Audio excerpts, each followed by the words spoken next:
క్రీస్తునందు ప్రియమైన సహోదరి సహోదరులారా, ప్రభువును రక్షకుడైన యేసుక్రీస్తు వారి యొక్క శ్రేష్టమైన నామలో అందరికీ వందనాలు చెప్పరా? ఒకవేళ మీ ఊర్లో అలవాటు లేదేమో. చాలాసేపటిగా శ్రేష్టమైన వాక్యాన్ని మీరు విన్నారు. నేను కూడా దూరాన్ని నుంచి కొద్దిగా ఆలకించాను. అద్భుతమైనటువంటి సందేశం ప్రభు తన దాసులు సోదరుడు కమల్ రాజ్ గారి ద్వారా మనకి వినిపించారు. ఇది మనకెంతో సంతోషకరమైనటువంటి సంగతిగా నేను భావిస్తూ ఉన్నా. నేను ముందే చెప్పాను, ఈ రాత్రి రేపు రాత్రి ఆదివారం వరకు కూడా మనం సంఘం అనే అంశాన్ని ధ్యానం చేస్తామని చెప్పి నేను ముందుగా మీకు తెలియచేశాను.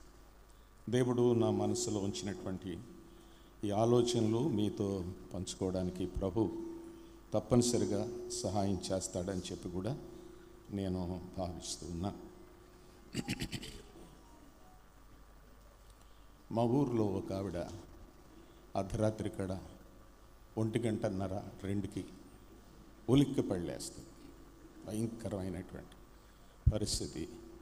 భర్త కూడా లేస్తాడు ఆమెతో పాటు. ఆమె పేరు కోమలి. మీ ఊరిలో కోమలి కాదు, మా ఊరిలో కోమలి. అడుగుతాడు, ఏమే కోమలి, ఏమైంది అని అడుగుతాడు. రోజు అలాగునమాట. అంచేత ఆమె ఏదో పీడకాలండి బాబు, ఏదో దెయ్యంలాగా ఎవరో వచ్చి నా మీద పడ్డట్టు ఇలాంటి స్వప్నం వచ్చిందండి అని చెప్పి భార్య చెప్తుంది. ఒకసారి కాదు, 2 సార్లు కాదు, 1 నెల పాటు ప్రతిరోజు ఇదే గొడవ. ఎందుకైనా మంచిదని భర్త కోమలిని తీసుకొని ఇంగ్లీష్ డాక్టర్ దగ్గరికి వెళ్ళాడు, అల్లోపతి. డాక్టర్ గారు టెస్టులన్నీ చేసి పరీక్ష చేసి అన్నారు, ఏమీ లేదు సార్, ఏదో కొంచెం స్ట్రెస్ ఫీల్ అవుతున్నట్టుంది. నేను నిద్ర మాత్రలు ఇస్తాను, చాలా తక్కువ డోస్ ఇస్తాను, కనుక భోంచేసిన తర్వాత అది రాత్రి వేసుకోమనండి, పీస్ఫుల్గా నిద్రపోతుంది అని చెప్పి డాక్టర్ గారు బిళ్ళలు రాసిచ్చారు. అవి వాడుతుంది కోమలి. అయినా కానీ ప్రతి రాత్రి అదే గొడవ. వాళ్ళు క్రైస్తవులు కాదు. అందుచేత వాళ్ళు ఏం చేశారంటే అన్య కార్యక్రమాలు చేయడానికి వాళ్ళు ప్రయత్నాలు చేసి ఒక భూత వైద్యుడి దగ్గరికి వెళ్ళారు. భూత వైద్యుడి దగ్గరికి వెళ్ళి చెప్పాడు భర్త, ఇలాగా 2 నెల రోజుల నుంచి అర్ధరాత్రి 1:30కి లేచిపోతుందండి, చెమటలు పట్టేస్తాయి, మనిషి పెయింట్ అయిపోయినట్టు అయిపోతుంది, ఏం చేయాలో అర్థం కాక నేను పక్కకి తీరి పడుకో అని చెప్పి మంచినీళ్ళు పట్టించి పక్కలో చేయి పట్టుకుని గట్టిగా కావులించి పట్టుకుని, నీకేం భయం లేదులే, నేను ఉన్నానని చెప్తాను సార్. ఎన్నిసార్లు చెప్పినా ఇలాగే అవుతుంది అని భూత వైద్యులకు చెప్పారు. భూత వైద్యులు కూడా చాలా జాగ్రత్తగా పరీక్ష చేశారు అమ్మాయిని. ఏమిటబ్బా అని అడిగారు. వాళ్ళు అడుగుతారు కదా భూత వైద్యులు, అమ్మా ఎంతకాలం నుంచి అన్నారు. పలానా అని చెప్పింది. నీ పేరు కోమలి, ఏ నక్షత్రాన్ని పుట్టావు? మనకేం తెలుస్తుంది ఏ నక్షత్రాలు కూడా, ఏదో చెప్పింది. నల్లకోడిపేట తెచ్చావా అన్నారు. ఓకే, ఇవన్నీ అడిగి ఏదో వేసి ఆమెలో ఉన్నటువంటి లోపమేంటో తెలుసుకోవడానికి ప్రయత్నం చేశారు. భూతవైద్యం చేసే వాళ్ళు అలా చేస్తారండి. అయినా ఏం బయటపడలేదు. తగ్గిపోద్దని చెప్పారు. ఇంటికి వెళ్ళింది, మళ్ళా తీసుకొచ్చాడు. అప్పుడు భూత వైద్యులు ఎదురెలా, అమ్మ నువ్వు సరిగా చెప్పలేదు మాకు, అసలు నీకు ఎలాంటి కళ వస్తుందో, కళ్ళలో ఎవరు వస్తున్నారో చెప్పాను. అప్పుడు చెప్పిందనమాట, చాలా హైట్ ఉంటాడండి ఒక ఆయన, బోడుగుండు ఉంటుందండి, నా దగ్గరకు రా మా దగ్గరకు రా అంటాడండి వచ్చి. అంటే వాళ్ళిద్దరు ఏమన్నారు తెలుసా? ఎవరో కాదమ్మా, లలిత జ్యువెలరీ కిరణ్ కుమార్ అన్నారంట. మీకు అర్థమైందా? ఆయన ఏం చెప్తాడు? డబ్బులు ఎవరికి చెప్పండిరా, డబ్బులు ఎవరికి ఊరికే రావు, కళలు కూడా ఎవరికి ఊరికే రావు. అర్థమైందా? ఆయన వస్తాడట, భూత వైద్యులు అన్నారట, ఆయన దగ్గరికి తీసుకెళ్ళి కావలసిన వస్తువులు కొనిచ్చేయండి, ఇంకా కళలు రావన్నారట. అంచేత కొన్నిసార్లు ఇటువంటి పరిస్థితులు కూడా అక్కడక్కడ కనబడతాయి. మీరు నిద్రపోకుండా ఉంటారని నా ప్రయత్నం అనమాట. ఓకే, వాక్యం చదువుకుందాం. ఆదికాండ గ్రంథం 2వ అధ్యాయం 8వ వచనం. ఆదికాండ గ్రంథం 2వ అధ్యాయం 8వ వచనం చదువుతాను, 10వ వచనం చదువుతాను, 16, 17 3 భాగాలు చదివి ప్రార్థన చేసి దేవుని వాక్యాన్ని విందాం. 2:8 ఇలా చెప్పబడింది. దేవుడైన యెహోవా తూర్పున ఏదెనులో ఒక తోట వేసి తాను నిర్మించిన నరుని దానిలో ఉంచాను. 2వ వచనం, 2వ అధ్యాయం 10వ వచనం.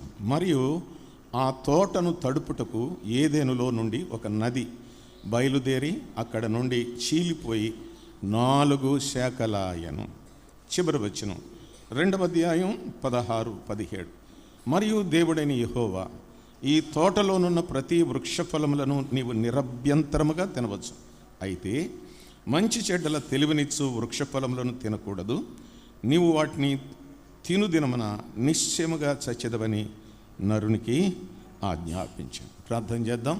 దయగల మా తండ్రి, ప్రేమ కలిగిన ప్రభువా, మీ దాసులు ప్రియ సోదరులు కమల్ రాజు గారిని మీరు బలపరిచి అమూల్యమైనటువంటి సత్యాలు మీరు వినిపించారు. నీకు వందనాలు, స్తోత్రాలు. నీ దాసుడు బయలుదేరి ప్రయాణం చేయాల్సి ఉంది, కృప చూపించండి. రేపటి నుంచి చీరాల్లో మీటింగ్లో ఆయన చెప్పారు, వారిని బలపరిచి మీరు వాడుకోవాల్సిందిగా ప్రార్థన చేస్తున్నాం. ఓసూరు వారి చెరుగొట్లో మీ స్వరక్తమిచ్చి సంపాదించిన ఈ జీడిఎం సంఘం కొరకై నీకు వందనాలు. ప్రతి సంవత్సరం కూడా ఇలాగున ఈ సభలు నిర్వహిస్తూ ఉన్నారు. ఈ సంవత్సరం కూడా ప్రభువా తిరిగి మీరు ఇచ్చిన అవకాశం కొరకు నీకు వందనాలు. ఈ రాత్రి మరొక దీనుడైన మీ దాసుడు నీ పక్షంగా నిలబడి మాట్లాడుతుంటుండగా మీ కృపా సహాయం మాకు అనుగ్రహించి నడిపించమని సహాయము కొరకై యేసుక్రీస్తు వారి శ్రేష్టమైన నామములో సహాయము కోరుచున్నాము తండ్రి, ఆమేన్. క్రీస్తునందు ప్రియమైన సహోదరి సహోదరులారా, ఆదికాండ గ్రంథంలో 2వ అధ్యాయంలో మనం 8 చదువుకున్నాం, 10 చదువుకున్నాం, 16, 17 వచనాలు చదువుకున్నాం. చాలా రిలవెంట్ అప్రోప్రియేట్ విషయాన్ని నేను మీకు చెప్పాలని ఆశపడుతున్నాను. దైవ గ్రంథంలో సంఘం ఎప్పుడు ప్రారంభమైంది అని అంటే, నా వైపు చూడాలి, ఇలా చూడాలి. పాత నిబంధన గ్రంథంలో సంఘం మరుగుగా ఉంది. నూతన నిబంధన గ్రంథంలో అపోస్తులు కార్యాల గ్రంథం 2వ అధ్యాయంలో సంఘము పెంతుకోస్తు అను పండుగ దినాన స్థాపించబడింది అని మనం చదువుతాం. నేను ఇలాగున ధ్యానం చేశాను, కొంచెం రివర్స్ గేర్ అంటారు కదా, అలాగున నేను ధ్యానం చేసినప్పుడు నాకు తెలిసిన విషయాలు మీకు జ్ఞాపకం చేస్తాను. తోట వేసినదెవరు? దేవుడే, అంతేనా? తోట వేసినదెవరు? దేవుడే. సంఘాన్ని కట్టినదెవరు? దేవుడే. అయిపోయిందండి. తోట వేసింది దేవుడు, సంఘాన్ని కట్టింది కూడా దేవుడే. మర్చిపోకూడదు, తెలుసా?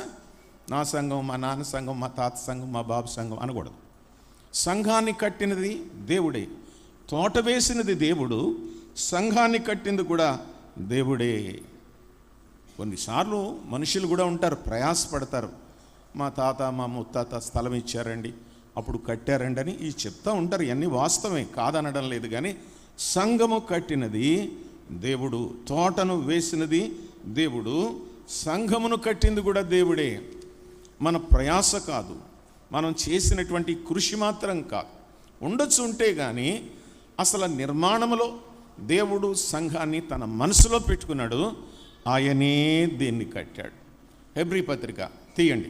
హెబ్రీ పత్రిక 3వ అధ్యాయం 3వ వచనంలో బైబిలు ఇలా చెప్పింది. హెబ్రీలకు రాయబడిన పత్రిక 3వ అధ్యాయం 3వ వచనంలో, ప్రతి ఇల్లును ఎవడైనా ఒకని చేత కట్టబడును, సమస్తమును కట్టినవాడు. ఓకే, అర్థమైందా? ఇంకెప్పుడు మనం ఈ మాట అనకూడదు, నేను కట్టాను, మేము కట్టాం, మా తాతోళ్ళు కట్టారు, మా ముత్తాతలు కట్టారు, మేము చాలా ప్రయాసపడ్డాం. మన నోట ఈ మాట రాకూడదు. ఎందుకని? ఏదైనా తోటను నిర్మించింది దేవుడు, సంఘాన్ని కూడా నిర్మించినది దేవుడే.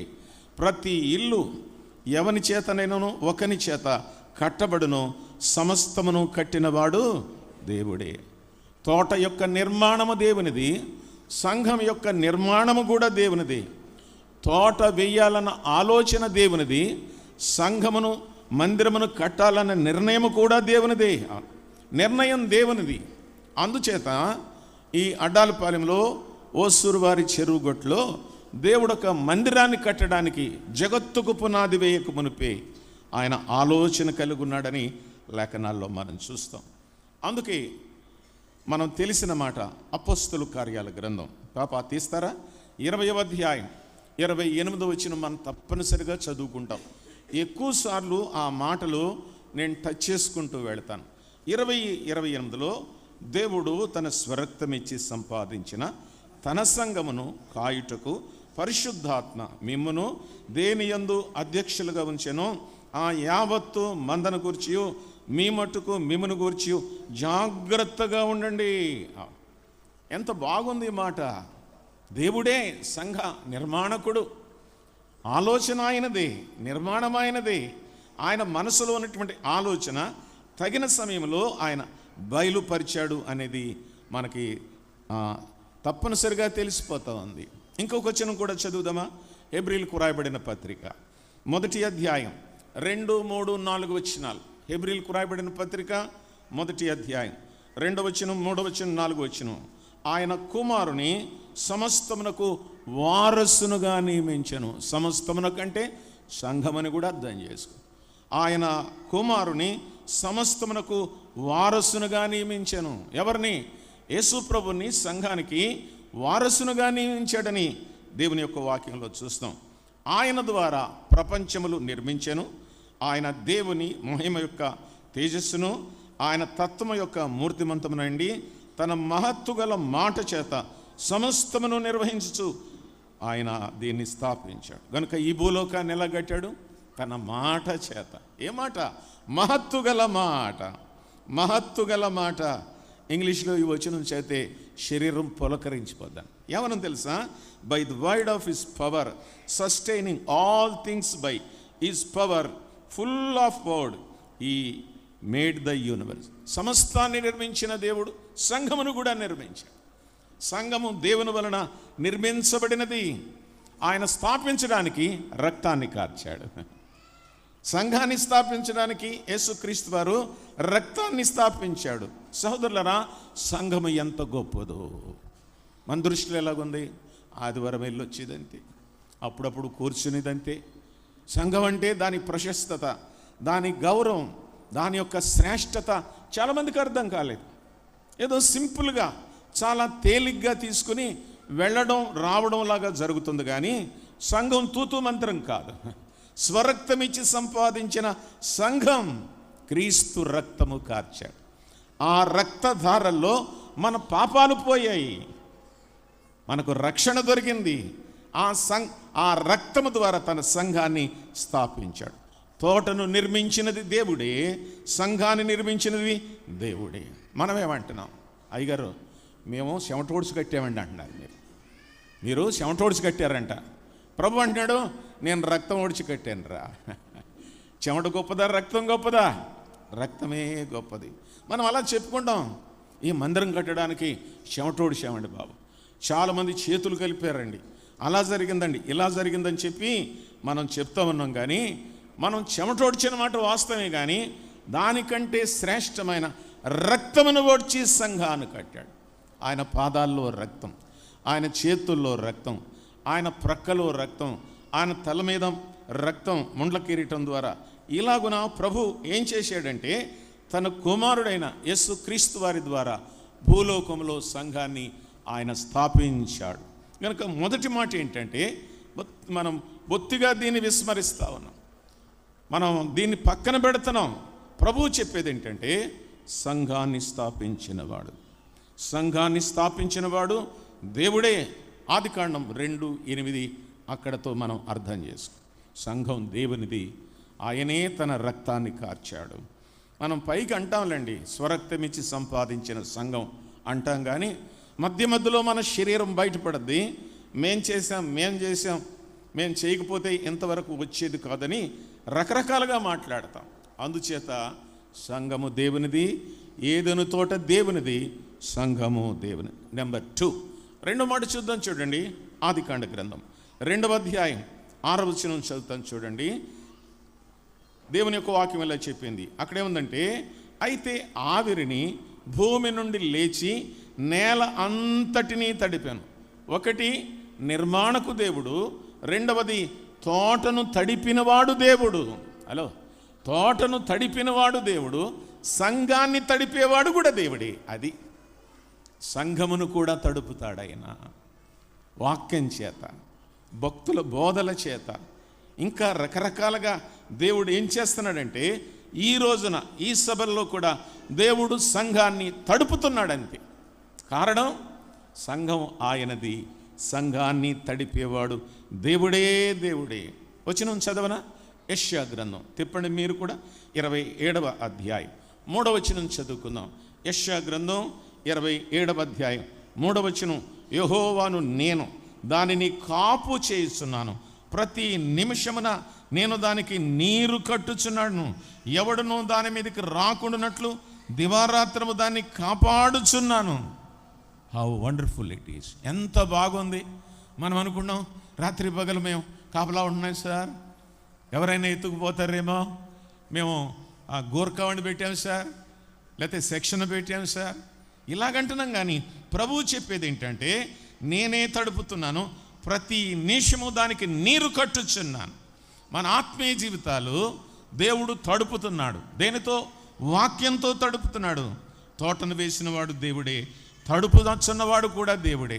బహుశా ఇక్కడి నుంచే వచ్చిందేమో. నారు పోసినవాడు నీరు పోయిడా అంటారు కదా తెలుగులో. నారు పోసినవాడు నీరు పోస్తాడు, సంఘాన్ని నిర్మించిన వాడే ఆయన తడుపుతున్నాడని నేను జ్ఞాపకం చేస్తున్నాను.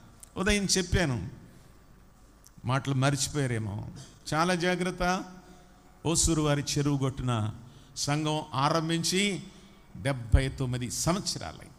79 సంవత్సరాలైంది. ఏముందిలే, ఒక సంవత్సరం 80 సంవత్సరాల వయసు మీ వయసు. ఇక్కడున్న పెద్దలు, ఈ సంఘ నిర్మాణం జరిగింది 80 సంవత్సరాల క్రితం జరిగింది.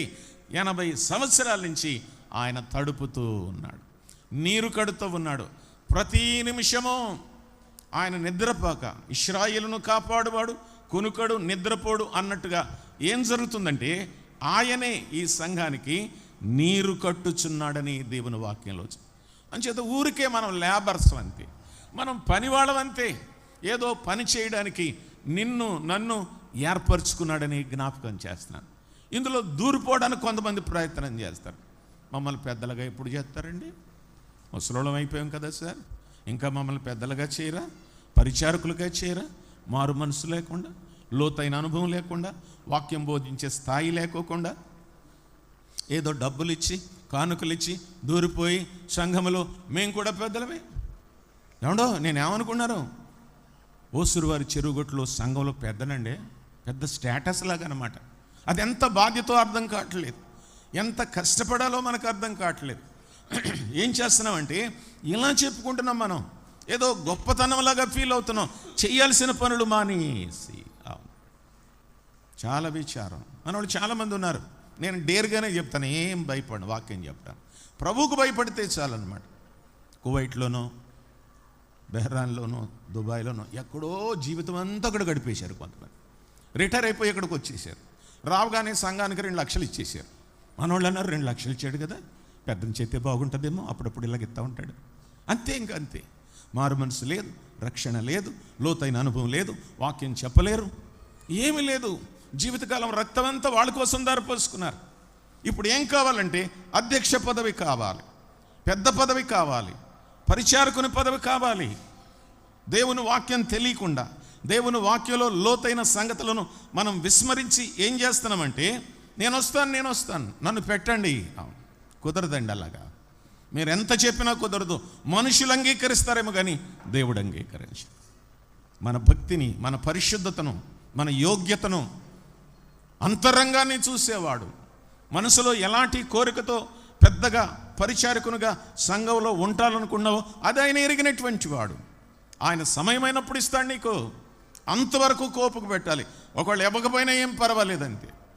పెద్దలు ఒక్కరే పరలోకానికి వెళ్తారని ఎక్కడా చెప్పలేదు, విశ్వాసులు కూడా వెళ్తారంతే. అది బాధ్యత. మన మీద ఉన్నటువంటి దేవుడు మోపినటువంటి ఒక కాడి అని నేను జ్ఞాపకం చేస్తున్నాను. ఆయనే స్థాపించాడు, ఆయనే తడుపుతున్నాడు. ఒక మాట అంటాడు అపోస్తుడైన పౌలు, ఏమంటాడో తెలుసా?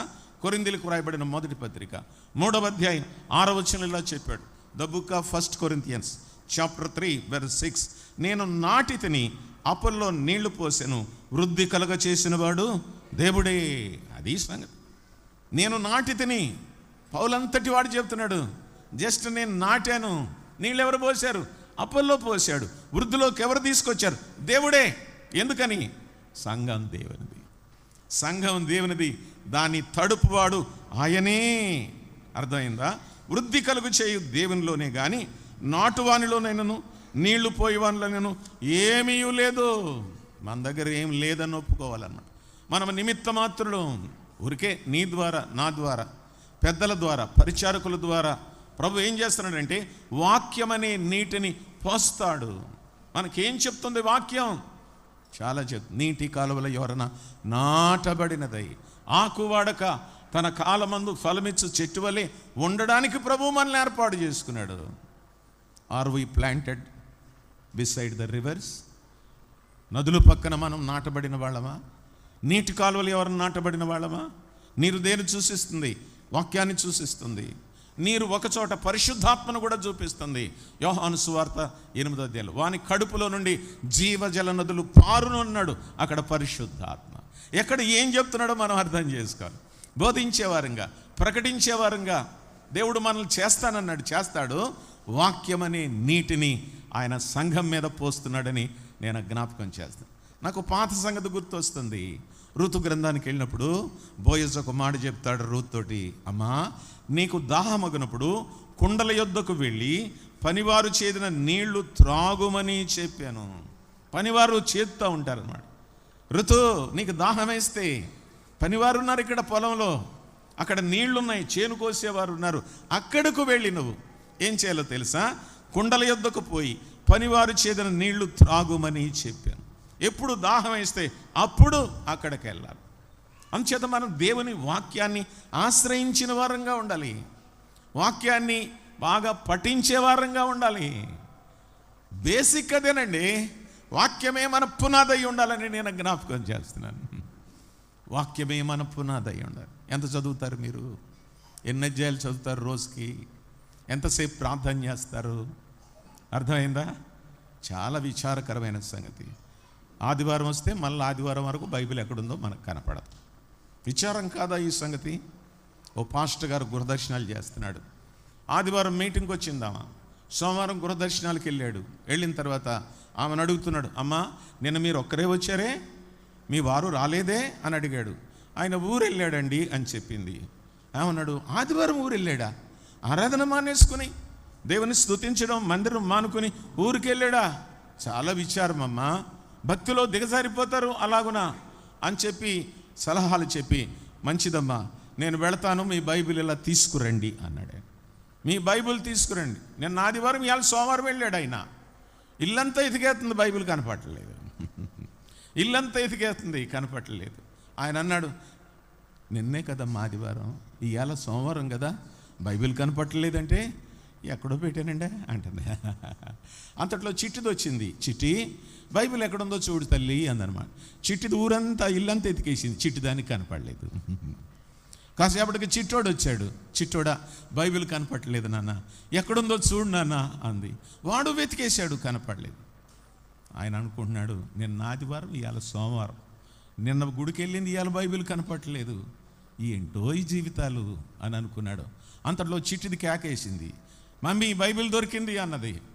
ఎక్కడుందమ్మా అని అడిగింది. ఉప్పు కుండ మీద ఉందమ్మా అంది. అయ్యి బాబోయ్, ఉప్పు కుండ మీద ఎట్టిందంటే బైబిల్ ఎంతకాలం నుంచి పెడుతుందో తెలియదు కానీ ఆదికాండం తినేసింది ఉప్పు. మళ్ళీ తిరగేసి పెట్టిందంట. ప్రకటన గ్రంథం కూడా తినేసిందంట. ఆదికాండం, ప్రకటన గ్రంథం లేని బైబిల్. ఏం బైబిల్ అది అసలు? ఎక్కడ పెట్టాలి దాన్ని? కొంతమంది తాయిత్తులాగా తల కింద కూడా పెట్టుకుంటారు, తలగళ్ళలాగా, పీడకలాలు రాకుండా ఏయో కాకుండా అక్కడ పెట్టేదా? అలా పనిచేస్తుందా బైబిలు? నీటి కాలువల ఎవరన నాటబడిన చెట్టులాగా మనం ఉండకపోయినట్లయితే దేవుడు హర్షించడని చెప్పి నేను జ్ఞాపకం చేస్తాను. వృక్షాలు ఎలాగ అభివృద్ధి చెందుతాయి? కీర్తనాకారుడు ఇలా చెప్పాడు. 104వ కీర్తన, కీర్తనల గ్రంథం 104వ కీర్తన 16వ చరణం చదువుదాం. యెహోవా వృక్షములు తృప్తి పొందుచున్నవి, ఆయన నాటిన లెబనోను దేవదారు వృక్షములు తృప్తి పొందుచున్నవి. అక్క అన్న, ఆయన తడిపితే సాటిస్ఫాక్షన్ ఉండదు. దేవుడు మన హృదయాలను వాక్యంతో తడిపితే ఎంత సంతోషంగా ఉంటుందో చెప్పలేను. ఆయన ఎంతగా తడిపాడంటే ఈ చెట్లను తృప్తి పొందేటంతగా తడిపాడు. ఈ 3 దినాల నుంచి దేవుడు మాట్లాడుతున్నాడు. ఈ సభల రాత్రి ఆరంభం నుంచి కూడా ఆయన మాట్లాడుతున్నాడు. ఎంత తృప్తి, ఎంత సంతోషం, ఎంత ఆనందం దేవుని యొక్క వాక్యంలో. తృప్తిగా ఆయన మనం తడిపే వరకు కూడా మనం ఏం చేయాలంటే ఆయన వాక్యాన్ని చదువుతూ ఉండాలి. 5 రొట్టెలు 2 చిన్న చేపలు, అక్కడ ఒక మాట ఉండదు, వారు తృప్తిగా తినిన తర్వాత. తృప్తిగా తిన్నారండి. తర్వాత ఎన్ని గంపలు ఎత్తారో మనకు 12 గంపలు ఎత్తారు. దేవుని వాక్యం తృప్తిగా తినాలండి, అరకొరగా కాదు, అర్ధాకలతో కాదు. వాక్యం తృప్తిగా తృప్తిగా తృప్తిగా తిన్నప్పుడు, విన్నప్పుడు ఏం జరుగుతుందంటే మన ఆత్మ సంబంధమైన ఆకలి తీరుతుంది. మన ఆత్మ సంబంధమైన ఆకలి తీరుతుంది. దేవుని వాక్యాన్ని చదువు. ఆయన తడుపువాడు, ఆయన నాటినవాడు, ఆయన తడుపువాడని జ్ఞాపకం చేస్తాడు. కర్నూలులో డిపి అని తమ్ముడు ఉంటాడు. మన ప్రాంతానికి చాలాసార్లు వచ్చాడు. పోయిన సంవత్సరం ఏదో జనవరిలో హైదరాబాద్లో ఉన్నాం. అర్థమైందా? ఆయన అన్నాడు, మీటింగ్లు పిలిచినని, తమ్ముడు నేను అర్జెంటుగా టౌన్లోకి వెళ్ళాలి, ఒక ఆఫీసర్ని కలుసుకోవాలి, న్యూటన్ అన్న 1.5-2 గంటలు మాట్లాడించండి, రాత్రి ఆయనకి రెస్ట్ ఇద్దాం, నేను ఫుల్గా మాట్లాడతాను అన్నాడు. సరే వెళ్ళమన్నాడు. ఆయన వెళ్ళొచ్చేసాడు. నేను అడిగాను, తమ్ముడు వెళ్ళిన పని అయ్యిందా అని అడిగాను. అయ్యిందన్నా అన్నాడు. ఎవరిని కలుసుకోవడానికి వెళ్ళావు అని అడిగాను. వినాలి, మీరు జాగ్రత్తగా వినాలి, రెక్కించి వినాలి, చెవులు పెద్దవి చేసుకుని వినాలి. అన్న నేను ఒక ఐజీని కలుసుకోవడానికి వెళ్ళి, ఇన్స్పెక్టర్ జనరల్, 3 జిల్లాలకు అధికారి ఇన్స్పెక్టర్ జనరల్ అంటే అర్థమైందా? 3 జిల్లాలకు అధికారి ఆయన దగ్గరికి వెళ్ళాడట. ఒక్కడే కూర్చున్నాడట. ఇన్స్పెక్టర్ జనరల్ విజిటింగ్ కార్డు పంపించాడట. ఓ బ్రదర్, పాస్టర్ గారు వచ్చారా, లోనకు రమ్మని అన్నాడు. లోనకు వచ్చాడట. డిపి బాగున్నారా అన్నాడట. బాగున్నాను సార్, మీరు బాగున్నారా అన్నాడట. ఒంటరిగా ఉన్నాడట. ఐజీ గారు బైబిల్ చదువుకుంటున్నాడట ఖాళీగా. ఏం చదువుతున్నాడో తెలుసా? యోహాను సువార్త 13వ అధ్యాయం చదువుతున్నాడట. 13వ అధ్యాయం. ఇలాగ అడిగాడట ఐజీ గారు డిపిని, డిపి నేను యోహాను సువార్త 13వ అధ్యాయం చదువుతున్నాను అన్నాడట. చాలా సంతోషం సార్ అన్నాడు. నేను ఎన్నిసార్లు చదివానో చెప్తారా అన్నాడట ఐజీ గారు. డిపి అన్నాడట, 10 సార్లు చదివి ఉంటారు బ్రదర్ అన్నాడు. నో అన్నాడట. అమ్మో చాలాసార్లు చదివేయడమని 50 సార్లు చదివి ఉంటారు సార్ అన్నాడు. నో అన్నాడట. 100 సార్లు చదివి ఉంటారు సార్ అన్నాడు. నో, 1000సారి చదువుతున్నాను ఈ అధ్యాయం. ఐజీ, ఇన్స్పెక్టర్ జనరల్, 3 జిల్లాలకు అధికారి, ఒక అధ్యాయం 1000సారి చదువుతున్నాడు. మీరు ఎన్నిసార్లు చదువుతారు? పోనీ ఎన్నిసార్లు తింటారు చెప్పండి రోజుకి? మినిమం 3 సార్లైనా తింటాం కదా. టిఫిను, భోజనం, మళ్ళీ రాత్రికి డిన్నరు ఉంటాయి కదా. 1000సారి చదువుతున్నాను అన్నాడట. నాకు వచ్చి చెప్పాడు ఈ సంగతి. అంత పెద్ద అధికారంలో ఉన్న వ్యక్తులు దేవుని వాక్యాన్ని చదువుతున్నారు, దివారాత్రము ధ్యానం చేస్తున్నారు. మరి మీరు ఏం చేస్తున్నారు అసలు? ఆయన తడపాలి కదా మనల్ని. ఏదిను తడిపిన దేవుడే సంఘాన్ని తడపాలి కదా, విశ్వాసులను తడపాలి కదా. మనం తడపబడాలంటే ఆయన దగ్గరకు రావాలనే విషయాన్ని నేను జ్ఞాపకం చేస్తాను. తడుపువాడు, నాటినవాడు ఆయనే. ఏదైనా తోటను, సంఘమును నాటినవాడు ఆయనే. ఏదైనా తోటను తడిపినవాడు ఆయనే, సంఘాన్ని కూడా తడిపేవాడు ఆయనే.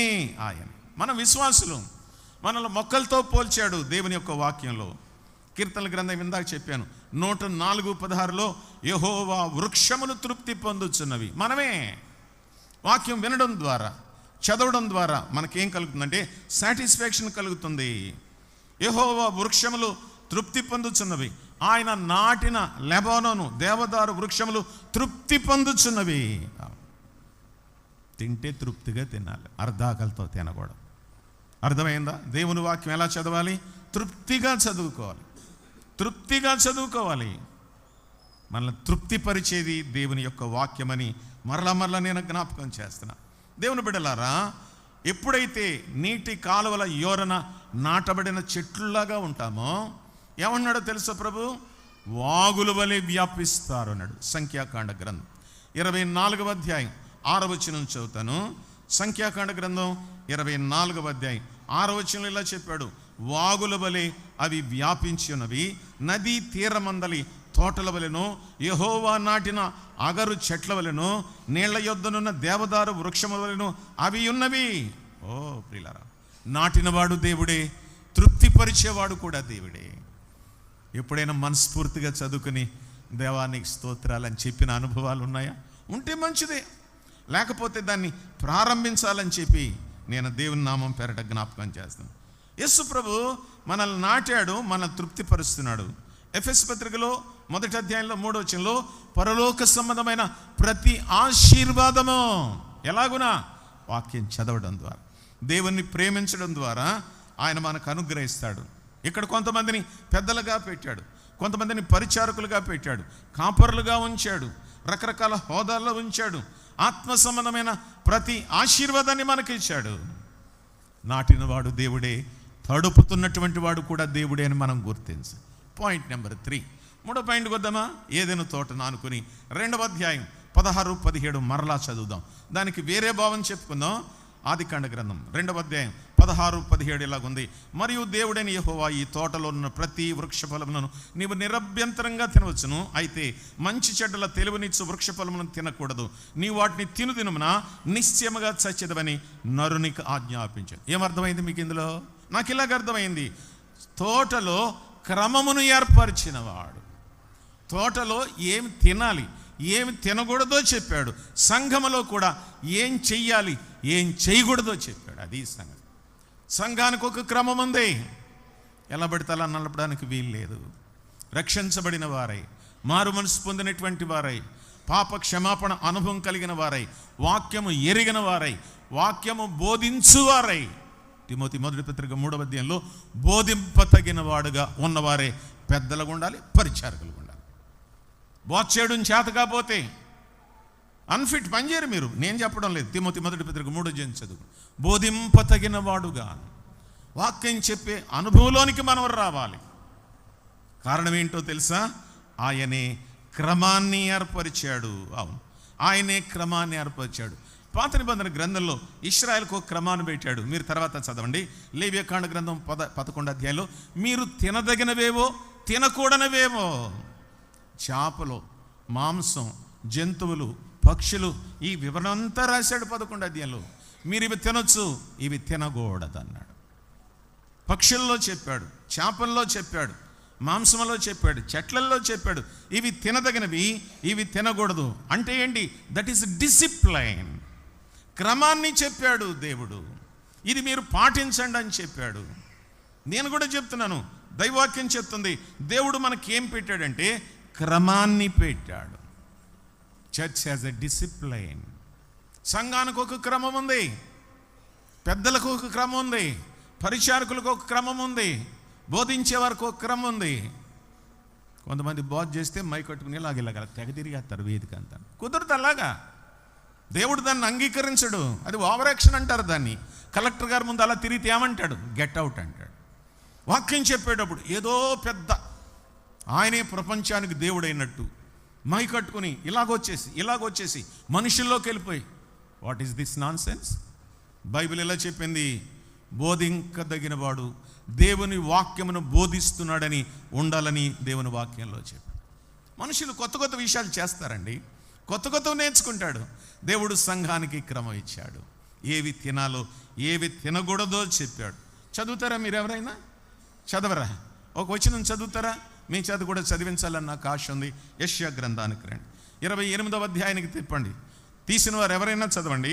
28వ అధ్యాయం 26వ వచనం చదువుదాం. ప్రభు ఏం చెప్పాడు మనకి? 28, 26 ఏం చెప్పాడో చూడండి.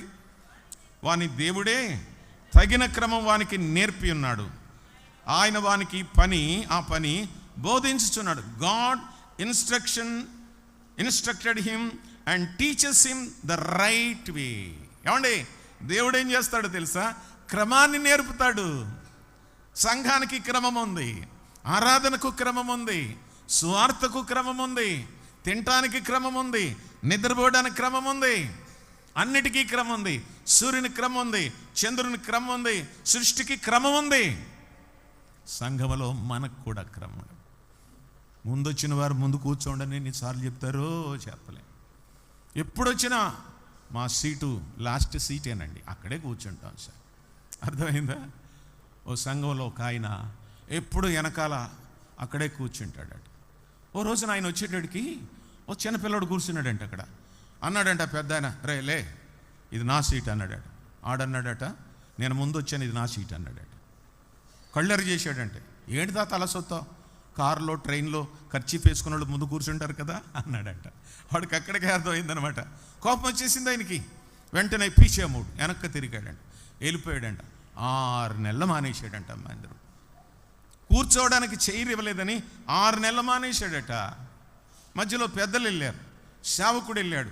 రండి సార్, ఎవడో చిన్నపిల్లోడు వాడి మాట తీసుకుని మీరు మందిరం మానేటువంటి, నేను రానండే, మీరంతా ఒక ఇంటి పేరటోళ్ళు, మనకి ఇదో జబ్బు మళ్ళా, ఇది రోగం కదా, ఏంటో ఇంటి పేరు మరి ఏంటో నాకు అర్థం కాదు, ఏం తెచ్చేస్తుందో, నేను రానంటే రానన్నాడట.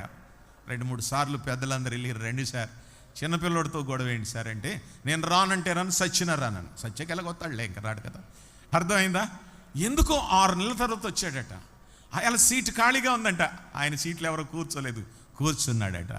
పాస్టర్ గారు చూసి అన్నాడట, ఒరే అక్కడ చివరి చైర్లో తాతగారు ఉన్నారు, 6 నెలల తర్వాత వచ్చాడు. అందుచేత మనం ఏం చేద్దామంటే, నీకు మైక్ ఇస్తాను, ముందు నీకు చెప్పు, ఓపెనింగ్ ప్రేయర్ చేయమని చెప్పాడు. అంటే ప్రారంభ ప్రార్థన చేయమని చెప్పాడు. కుర్రోడు వెళ్ళాడు, వెళ్ళి తాతగారు పాస్టర్ గారు మైక్ ఇస్తారంట, మీరు ఓపెనింగ్ ప్రేయర్ చేయాలంట అన్నాడట. సరేరా అన్నాడు. ఇక్కడ ప్రకటన చేశాడు, అబ్బాయి మైక్ తీసుకెళ్ళాడు. ఇప్పుడు సంఘ పెద్దలు శ్రీశ్రీ, మహారాజశ్రీ, మాన్యశ్రీ ఇవన్నీ పెట్టకపోతే మళ్ళీ కోపాలు మనకి. ఏమండి, సహోదరుడు వచ్చి ప్రార్థన చేస్తాడంటే బొత్తుగంతా తేలిగ్గా తీసేస్తున్నారు ఏంటండి నన్న, నాకు ఎదరా వెనకాల డిగ్రీలు పెట్టాలి కదా, అలా ఉంటారు కొంతమంది అనమాట.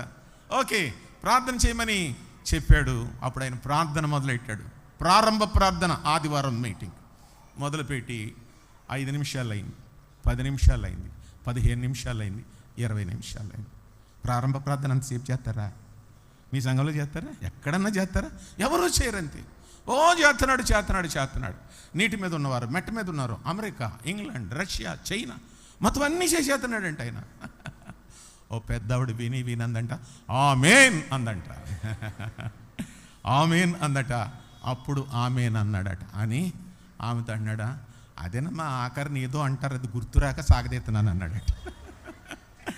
అదే ఏదో అంటారమ్మా. 6 నెలల ప్రార్థన మానేసినోడికి ఆమెను ఎప్పుడన్నా ఏం తెలుస్తుంది అసలు? 6 నెలలు మానేశాడు. సంఘంలో సహోదరులు కూడా అప్పుడప్పుడు అలాంటి మంచి పని చేయండి. సుదీర్ఘమైన ప్రార్థన చేస్తూ ఉంటే కట్ చేయడానికి అలాగనాలన్నమాట.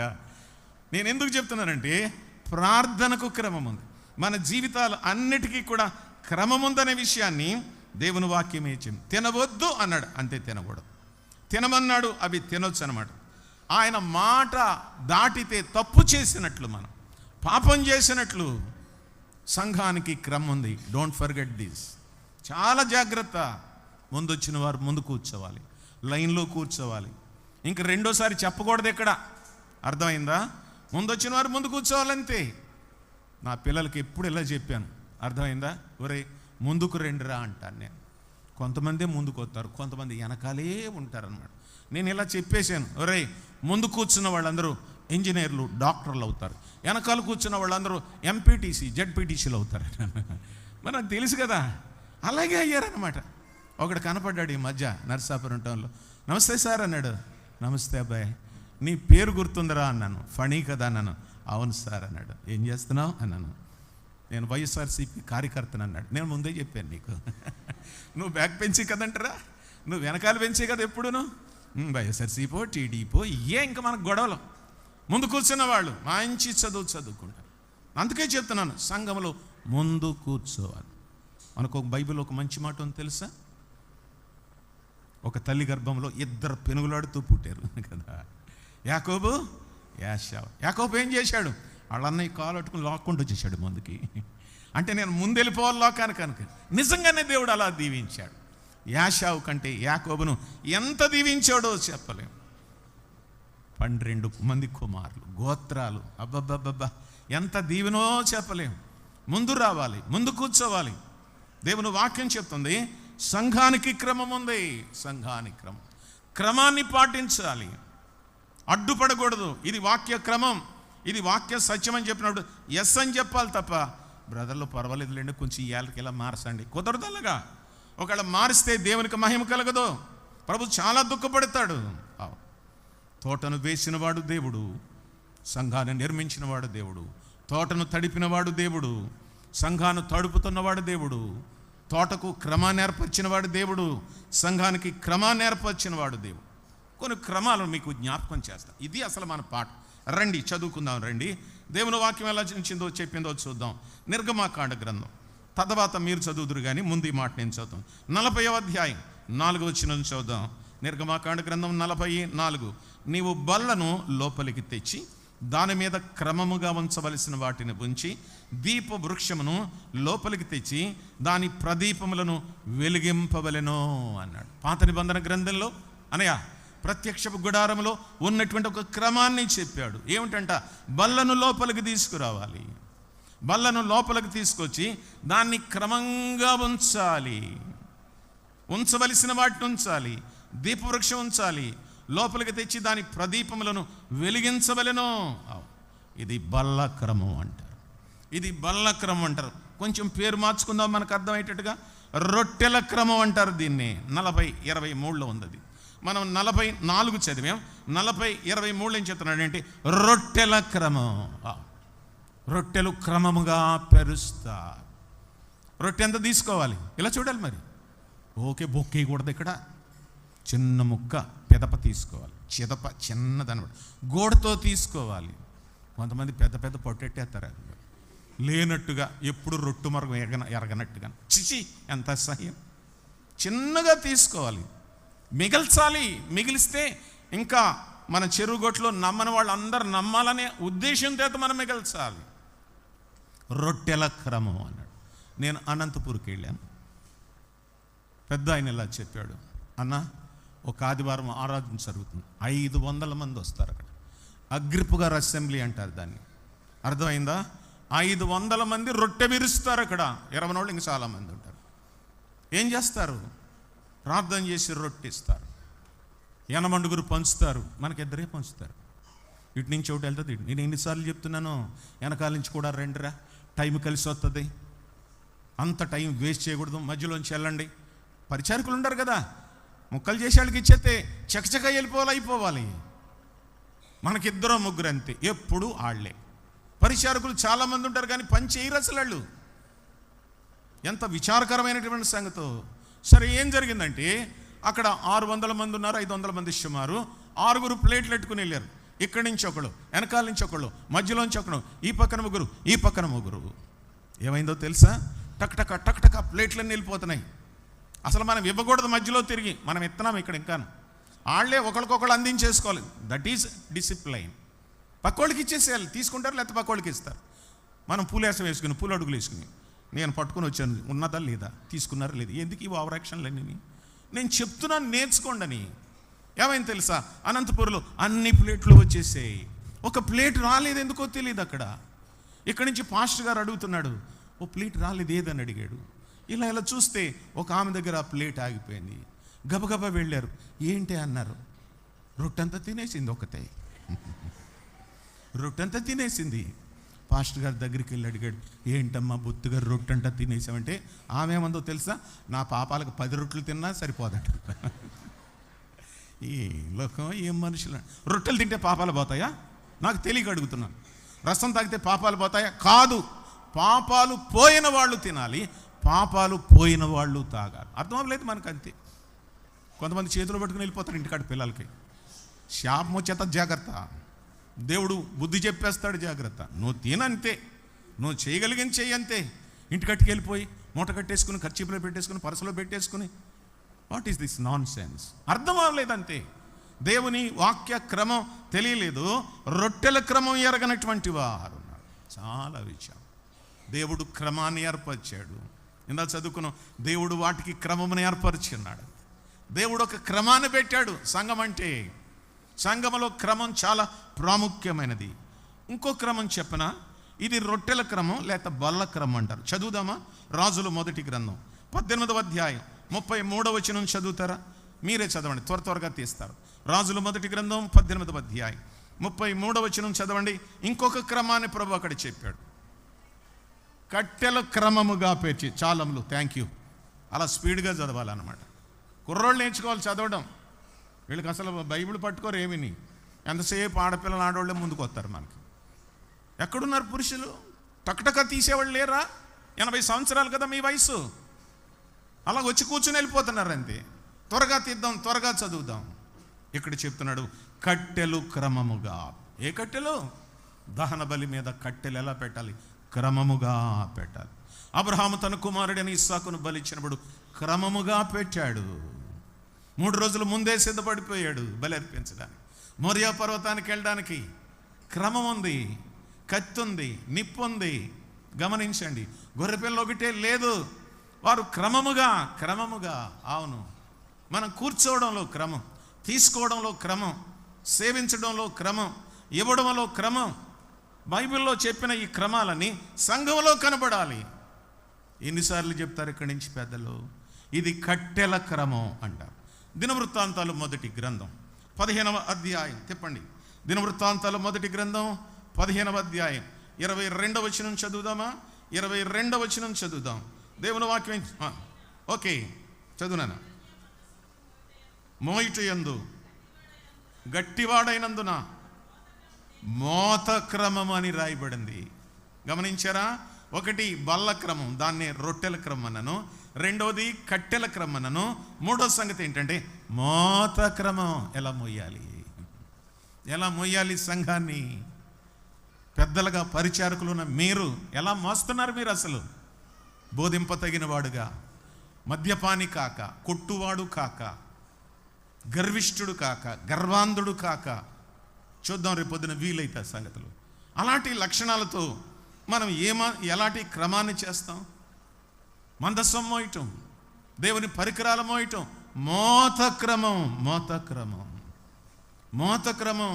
సంఘములో క్రమం ఉందనే విషయాన్ని మీరెన్నడూ మర్చిపోవద్దు. ఇంకోటి చదువు. ఇవన్నీ పాత నిబంధన. నూతన నిబంధనలోకి వద్దామా? లూకాసు వార్తకు రండి. లూకాసు వార్త మొదటి అధ్యాయం 8వ వచనం చదువుదామా? లూకాసు వార్త మొదటి అధ్యాయం 8వ వచనంలో ప్రభు ఏం చెప్పాడు? జకర్యా తన తరగతి క్రమము చొప్పున, చాలములు, ఏ క్రమం ఇది? యాజక ధర్మం. జకర్యా గమనించారా? ఏం చేస్తున్నాడంటే తరగతి క్రమము చొప్పున యాజక ధర్మం. దేవుడు ఈ క్రమాలన్నీ మనకు నేర్పించాడు. డిసిప్లైన్గా ఉండమని చెప్పాడు, క్రమాన్ని పాటించమని చెప్పాడు. కాలక్షేపం చేయడానికి కాదు. పెద్దలు, పరిచారకులు అందరికి కూడా పని ఉంది ఇందులో. ఏం చెప్తున్నాడంటే యాజక ధర్మం చేయడానికి. ప్రియులారా, ఈ క్రమాలు మనం నేర్చుకోకపోతే ఏమీ దీవించబడం అనే విషయాన్ని నేను జ్ఞాపకం చేస్తున్నాను. చివరిది కూడా చూసాక మరలా మొదటికి వస్తాను. రండి చదువుదాం. కొరింథీయులకు రాయబడిన మొదటి పత్రిక 14వ అధ్యాయం. కొరింథీయులకు రాయబడిన మొదటి పత్రిక 14వ అధ్యాయం 10వ వచనం చదువుతారా? అక్కడ ఇంకో మాట ఉంది. అవునను ఉండదు. ఓకే,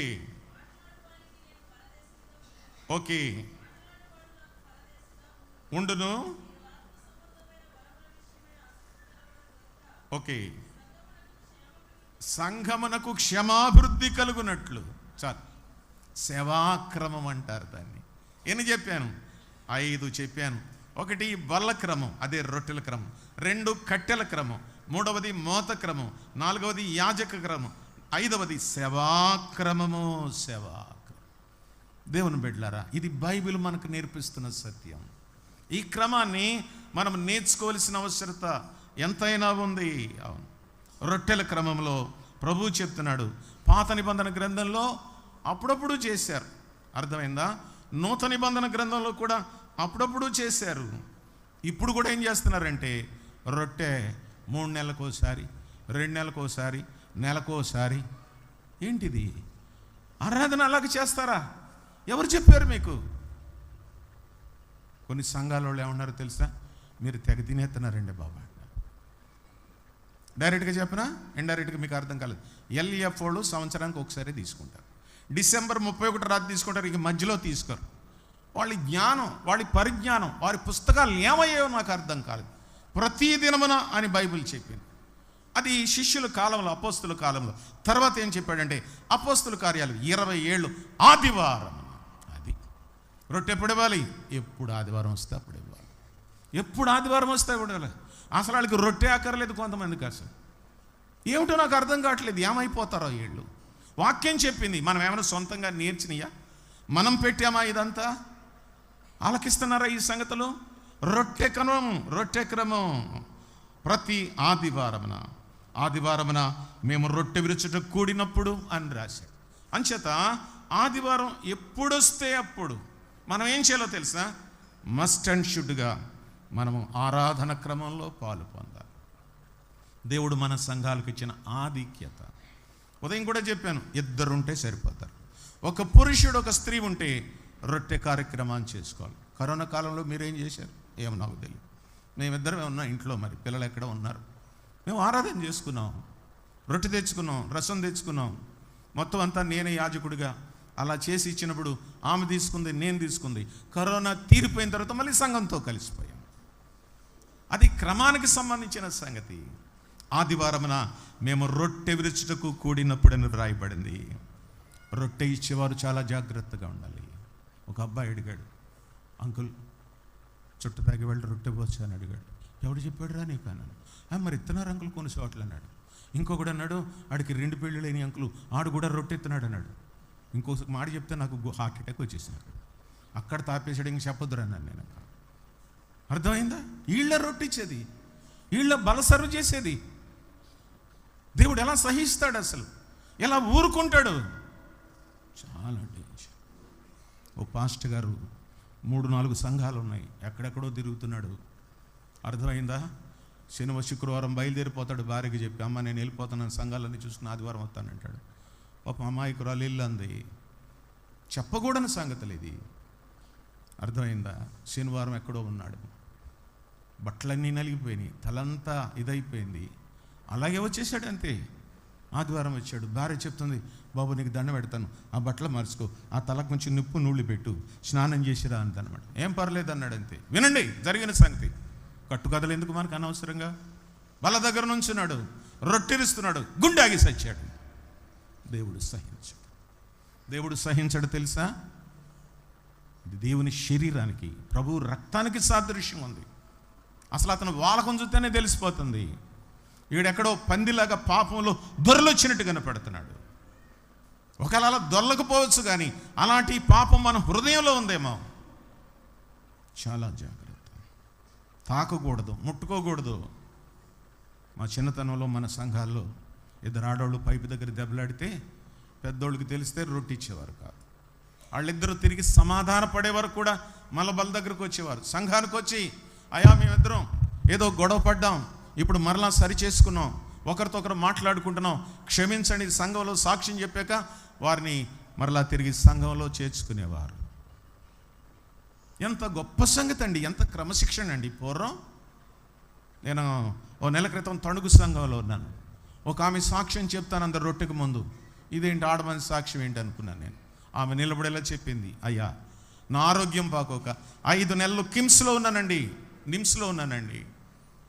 5 నెలలు నాకు రొట్టె లేకుండా జీవించాను సార్. అయ్యా నిన్నే వచ్చాను, పెద్దలు నన్ను క్షమించి ఈ రొట్టెలో పాలు పొందడానికి మాకు అవకాశం కల్పించండి అంటే పెద్దలు ఓకే చెప్పారు. ఆమె రొట్టె తీసుకుని.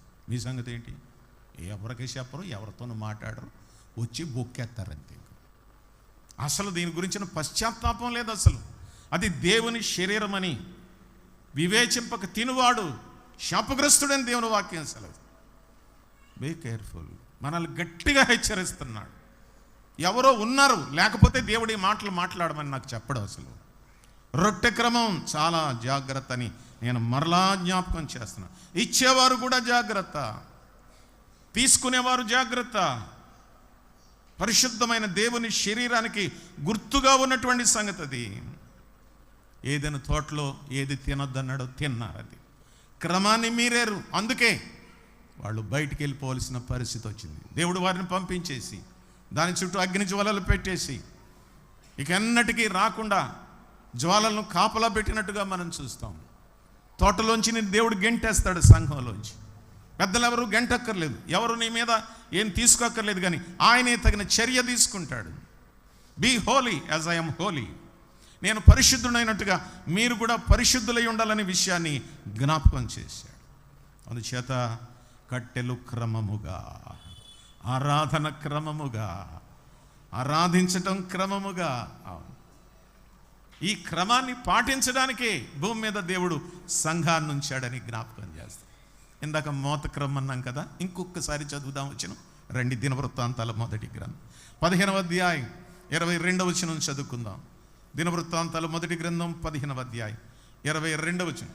లేవీయులకు అధిపతి అయిన కెనన్య మందసమును మోచియందు గట్టివాడైనందున అతడు మోత క్రమమును నేర్పుటకై నియమించబడెను. చాలు, థ్యాంక్ యూ. మోత క్రమం, అవును, మందిరంలో మోసే పనుంది. కెనన్య మోయడంలో గొప్పవాడు. హలో, కెనన్యాలు ఉన్నారా ఈ మందిరంలో? మోయిటలో గొప్పవాడు. గమనించండి, గట్టివాడు. పెద్దలు సంఘాన్ని మోయాలి. అవును, పరిచారకులు సంఘాన్ని మోయాలి. ఒక్కడి మీద వదిలేసి వెళ్ళిపోకూడదు. అది పెద్దలు అన్నాడంతే, పెద్ద కాదు. అందుచేత పెద్దలు సంఘ క్రమాన్ని మోయాలి. మోత క్రమం అన్నారు దీనిని. కలిసికట్టుగా మోయాలి. సంఘం మనందరికీ సంబంధించింది. ఒక్కడి మీదే వదిలేయకూడదు. పాస్టర్ చూసుకుంటాడులే, ఆయనకి జీతం ఇస్తున్నాం కదా, కుదరదల్లగా. మనం సంఘంలో విశ్వాసులుగా మన బాధ్యత ఉంది. అందుచేత అందరూ మోయాలని ప్రభువు సెలవిస్తున్నాడు. మోషేతో మామగారు ఏమన్నాడో తెలుసా మీకు? నిర్గమాకాండ గ్రంథం 18వ అధ్యాయం 18వ వచనం చదువుతాను, చూస్తారా? నిర్గమాకాండ గ్రంథం 18:18. నీవును నీతోనున్న ఈ ప్రజలను నిశ్చయముగా నలిగిపోదురు. ఈ పని నీకు మిక్కిలి భారము, అది నీ ఒక్కడవే చేయజాలవు. మోషేతో మామగారు అన్నాడు. ఎలాగైనా అల్లుడంటే ప్రేమ ఉంటుంది కదా, మరి నలిగిపోతున్నాడు మోషే పాపం. ఇవన్నీ చేయలేకపోతున్నాం. మామగారు ఇత్రో ఆయన ఒక చక్కని మాట చెప్పాడండి. రఘుయేల్ అంటారు, హోబాబ్ అంటారు. వాళ్ళ మామగారికి 3 పేర్లు. అర్థమైందా? ఒక్కడవే చేస్తున్నావు, నువ్వు నలిగిపోతున్నావు, పని మిక్కిలి భారము, నువ్వు ఒక్కడవే చేయజాలవు. మోషే కూడా ఒకసారి అన్నాడు, మోషే ప్రభువా, ఈ సమస్త జనాన్ని ఒంటిగా మోయ నా చేత కావడం లేదు, అన్బెరబుల్, నేను సహించలేకపోతున్నాను, నేను మోయలేకపోతున్నాను ప్రభువా. ఆ మాట మామగారు కూడా అదే. ఒంటిగా మోయడం సంఘాన్ని చాలా కష్టం. షేరింగ్, కలుపుకోవడం. కొంతమంది కలుపుకుంటే రారు, కొంతమంది ఏమో కలుపుకోకుండా చేసేస్తారు. 2 ఉంటాయి మనకి. వాళ్ళు వచ్చేదేంట్లే మనం చేసేద్దాం అనుకుంటారు. మేము వస్తామంటే కూడా ఆగరన్నమాట. సంఘాన్ని మోయడం చాలా కష్టమైనటువంటి సంగతిగా దేవుని వాక్యం సెలవిచ్చింది. అందుచేత పెద్దలు, పరిచారకులు, సేవకులు సంఘాల క్రమాన్ని జాగ్రత్తగా మోయాలని చెప్పి నేను జ్ఞాపకం చేస్తాను. పాత నిబంధన గ్రంథంలో ప్రత్యక్ష గుడారాన్ని ఎలా చేశారు? తుమ్మకర్రతో చేశారు. మీరు నిర్గమాకాండ గ్రంథం 25 చదువుకోండి ఇంటికి వెళ్ళాక. తుమ్మకర్రతో చేశారు.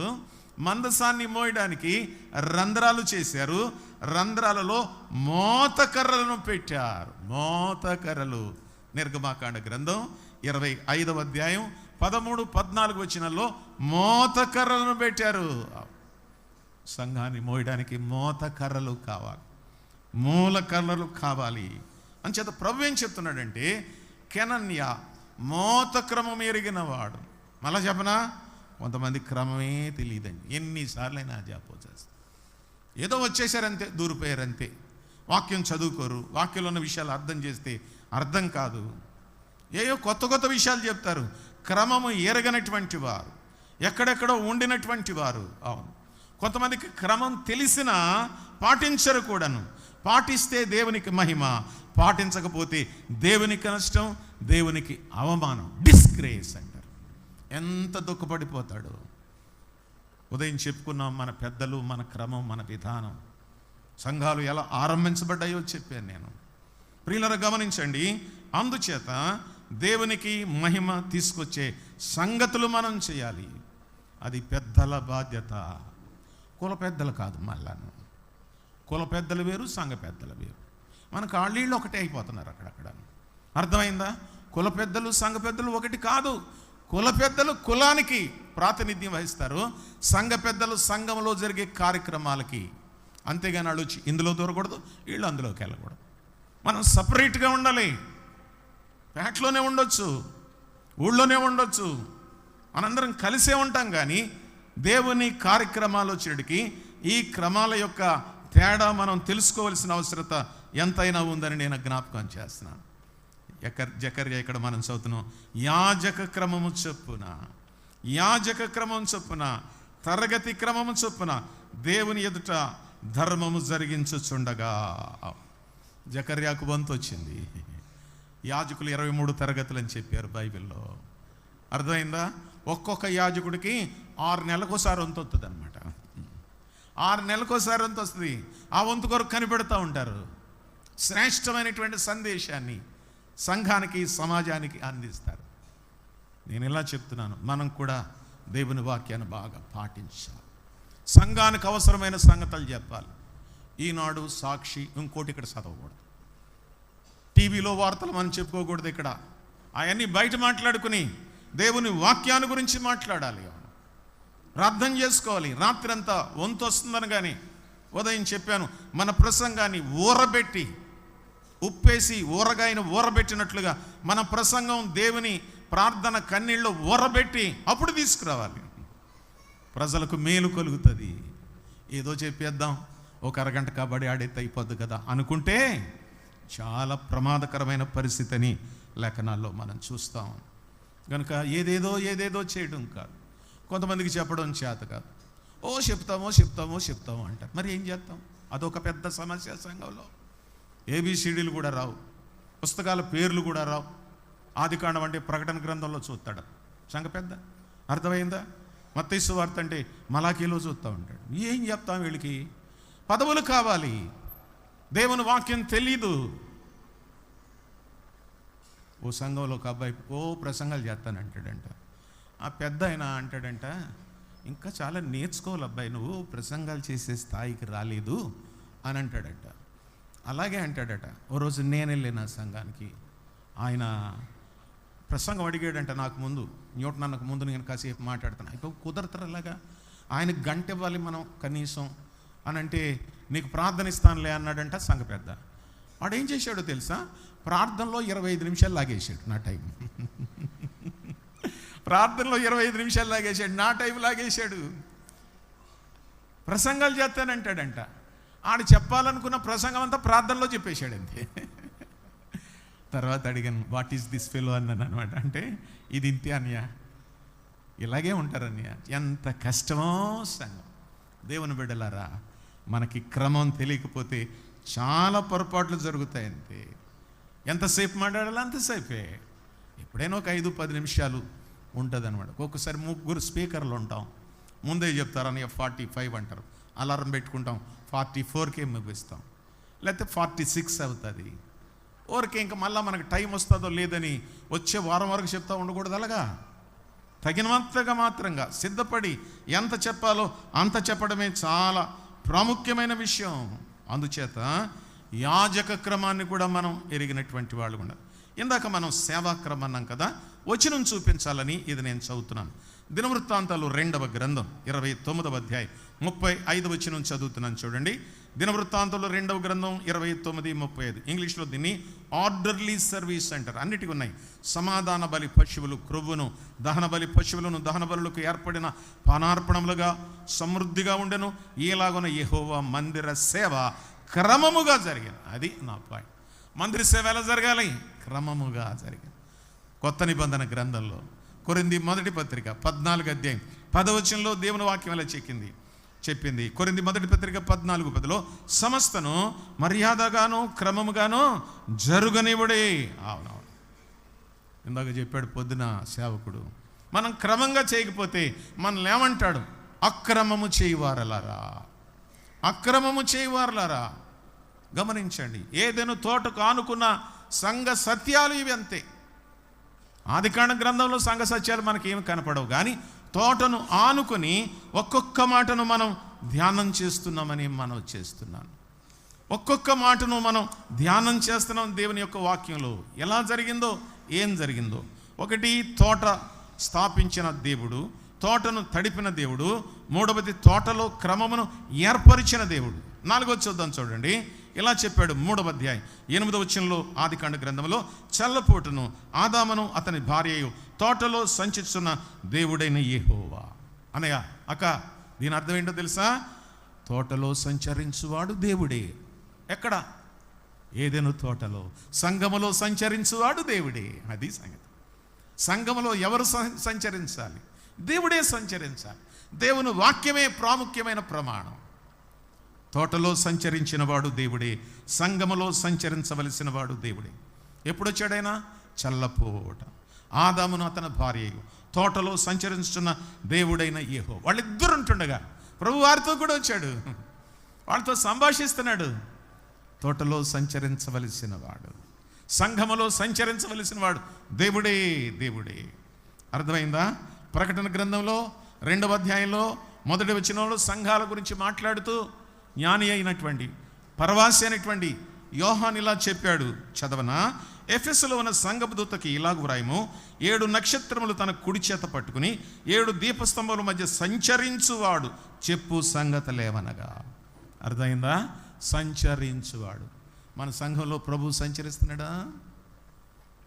సంచరించడానికి వీలుగా ఉన్న ఇక్కడ పరిస్థితులు మనమే సంచరిస్తున్నామా?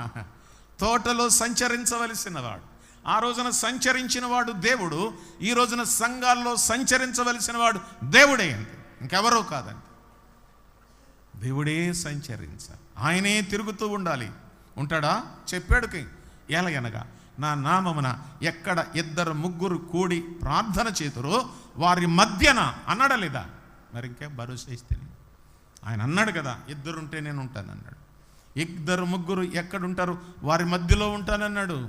మన మధ్యన సంచరించాలని ఆశపడుతున్నాడు. మనం యోగ్యంగా ఉన్నప్పుడు, పవిత్రంగా ఉన్నప్పుడు, దేవుని నామానికి మహిమ తీసుకొస్తున్నప్పుడు ప్రభు ఏం చెప్పాడంటే మనతో ఉంటాడు, మనతో ఉంటాడు. సంఘముల మధ్య సంచరించువాడు. అర్థమైందా? ఆఫ్రికా దేశంలో ఒక ఆదివారం ఒక బిజినెస్ మ్యాన్ మందిరంలోకి వెళ్ళడానికి రెడీ అయ్యాడు. Is a white man. Africa అంటే బ్లాక్ పీపుల్ అనమాట. కనుక తిరిగి ఎక్కడ మందిరం దొరుకుతుంటే పలానా చోట అని చెప్తే అక్కడికి వచ్చాడు. తెల్లవాడు ఆ మందిరంలో అందరూ బ్లాక్ పీపుల్ ఉన్నారు. పోనీలు అనుకొని చెప్పి ఎక్కడో చోట లోపలికి వెళ్దామని గేట్ దగ్గరికి వెళ్ళాడు. అందరూ వైట్ పీపుల్ ఉన్నారు అక్కడ. ఏమైందో తెలుసా? లోనికి వెళ్తుంటాయి గేట్ మ్యాన్ అడ్డగించాడంట. ఇది బ్లాక్ పీపుల్ చర్చి, నల్లోళ్ళ సంఘం ఇది, తెల్లోళ్ళు ఇక్కడికి రాకూడదు అన్నాడు. ఇదేంట్రా బాబా, తెల్లోళ్ళేంటి నల్లోళ్ళేంటి దేవుని స్తుతించుకోవడానికి అని అంటే కుదరలేదంట. నల్లతను పాపం తెల్లతను చెట్టు కింద కూర్చున్నాడట. వాళ్ళు పాటలు పాడుతుంటే వచ్చిరా అన్నట్టు వెనకాల తందంతాను అంటున్నాడట. ఏడుస్తున్నాడంట, దుఃఖపడుతున్నాడట, ఆత్మ భారంతో ప్రార్థన చేస్తున్నాడు. ప్రభువా, నేను ఎప్పుడు చూడలేదు, నేను ఎన్నో దేశాలు తిరిగాను ప్రభువా, వీళ్ళంతా నల్లోళ్ళు, నేను లోపలికి వస్తానంటే ఇది లోపలికి వచ్చేది కాదు, ఇది పలానా వారిది, తెల్లవారిది, నల్లవారు రాకూడదు అన్నారు. అంటే ఏడుస్తుంటే ప్రభు ఇలా మాట్లాడాడంట, సోదరుడా నువ్వేం బాధపడకరా, నన్నే రానివ్వరా వాళ్ళందరూ అన్నాడంట. నన్నే రానివ్వరా, వాళ్ళకి రంగుకే ప్రాధాన్యత ఇస్తారు, వాళ్ళు కులానికే ప్రాధాన్యత ఇస్తారు, వాక్యానికి ప్రాధాన్యత ఎవరు, క్రీస్తుకు ప్రాధాన్యత ఎవరు అన్నాడట ఆయన. మిమ్మల్ని ఇలా చేస్తే ఇంక నేను ఎందుకులే అనుకున్నాడండి వాడు. ఇది క్రమమా? ఇది పద్ధత? ఇది విధానమా? దేవుని క్రమం ఇలా ఉంటుందా? దేవుని బిడ్డలారా, చాలా జాగ్రత్తగా మనం జీవించాలి. సంఘములో విశ్వాసులు పరిశుద్ధులై ఉంటే తప్ప దేవుడు అటువంటి వారి ఆరాధన అంగీకరించడని చెప్పి దేవుని యొక్క వాక్యంలో మనం చూస్తాం. నేను ఎరుగుదును, కొన్ని సంఘాలలో పోలీసులు కాపలా ఉంటారు. ఆదివారం కోర్టులో కేసులు జరుగుతూ ఉంటాయి. ఉదయం 8 గంటల నుంచి 12 గంటల వరకు ఒక బ్యాచ్, 10 గంటల వరకు, మధ్యాహ్నం 12 గంటల నుంచి 3 గంటల వరకు ఇంకో బ్యాచ్, ఇంకో పోలీసు. ఎక్కడికి వెళ్ళిపోయింది ఈ సంఘం? ఒకే సంఘంలో 2-3 ఆరాధనలా, 2-3 విధానాల, పోలీసుల, కుక్కలు, కాపలా. ఏంటి సంగతి అసలు? దేవునికి ఏమన్నా మహిమ కలుగుద్దా? దేవుడు ఏమైనా సంతోషపడతాడా ఇలాంటి సంఘాల నుంచి? ఎన్నడూ కూడా ఆయన సంతోషించడు. చాలా జాగ్రత్త. మనమేదో మారు మనసు పొంది బాప్తిసం తీసుకున్నంత మాత్రాన పునీతులం అయిపోయామని అనుకోకండి. ప్రధాని మోడీ ఎర్రకోట మీద మాట్లాడతాడు. ఇప్పటికీ 10 సార్లు మాట్లాడాడు. రేపు 26వ తారీఖు 11వ సారి మాట్లాడతాడు. 10 సార్లు మాట్లాడాడు. ఎర్రకోట వీరుడు అని రాశారు మొన్న ఒక పేపర్లో, ఇంగ్లీష్ పేపర్. ఎర్రకోట వీరుడు గమనించాడా? బీజేపీ బట్టలు ధరించుకున్నంత మాత్రాన ఎర్రకోట వీరుడైపోయాడు ఆయన. 10 సార్లు మాట్లాడాడు. రేపు 26న 11వ మాట్లాడతాడు. మనం అనుకుంటున్నాం బాప్తిసం తీసేసుకున్నాం, ఆ తర్వాత మార్మన్స్ పొందేసాం, సంఘంలోకి వచ్చేసాం, మనం ఏదైనా చేయడానికి సరిపోతామని అనుకుంటున్నారా? కుదరదండి. బట్టలు మారినంత మాత్రాన, బ్రతుకులు మారకోకుండా, క్రీస్తును హృదయపూర్వకంగా చేర్చుకోకుండా, ఆయన క్రమాల్లో జీవించుకోకుండా మనం చేయడం చేత ఎన్నటికీ కూడా మనం దేవుని పిల్లలం కాలేమని జ్ఞాపకం చేస్తాం. ఇవన్నీ తోటను అనుసరించి సంఘ సత్యాలు. ఇంకొక మాట మనం చదువుదాం రండి. ఆదికాండ గ్రంథం 3వ అధ్యాయం ముగింపులోకి వస్తాను, దయచేసి విందాం. చూడండి, ఆదికాండ గ్రంథం 3వ అధ్యాయం 8వ వచనం చదవనా? ఇలాగుంది. దేవుడైన యెహోవా, చదువునాను, చల్లపూటను అతని భార్యయు సంచరించుచున్న, అది పాయింట్, దేవుడైన యెహోవా స్వరము విని ఎదుటికి రాకుండా తోట చెట్ల మధ్యన దాగుని. నేను చెప్పేది ఏంటంటే, సంఘములో వినిపించవలసింది దేవుని స్వరం, తోటలో వినబడింది దేవుని స్వరం. బ్రదర్, తోటలో వినిపించింది దేవుని స్వరం, సంఘములో వినిపించవలసింది కూడా దేవుని స్వరమే. ఆయన స్వరం కొరకు మనం కనిపెట్టాలి. ఆయన స్వరం కొరకు సంఘం ఆత్మ సంఘములతో చెప్పుచున్న మాట చెవిగలవాడు వినుగాక. ఆయన స్వరం అర్థమైందా? చిన్నప్పుడు పాడుకున్నాం, యేసన్న స్వరం అన్నా నీవెప్పుడైనా విన్నావా? ఎంత అద్భుతమైన పాట, ఎంత అద్భుతమైన పాట. ఇప్పుడేంటో కొత్త కొత్త పాటలు మాట్లాడుతున్నారు. నువ్వు లేకపోతే నేను ఉండాలేనయ్యా, నేను బతకాలేనయ్యా, నువ్వే కావాలయ్యా, నువ్వు రావాలయ్యా, నువ్వు మా దగ్గర ఉండాలయ్యా. పచ్చబద్దాలు ఇవన్నీ, పచ్చబద్దాలు ఇవన్నీ. నువ్వు లేకపోతే నేను ఉండాలేనయ్యా. ఓవరాక్షణలు చేసేస్తున్నారు అంతే, పాడేసి. కుదరదు అలాగా. సంఘంలో ఎవరి స్వరం?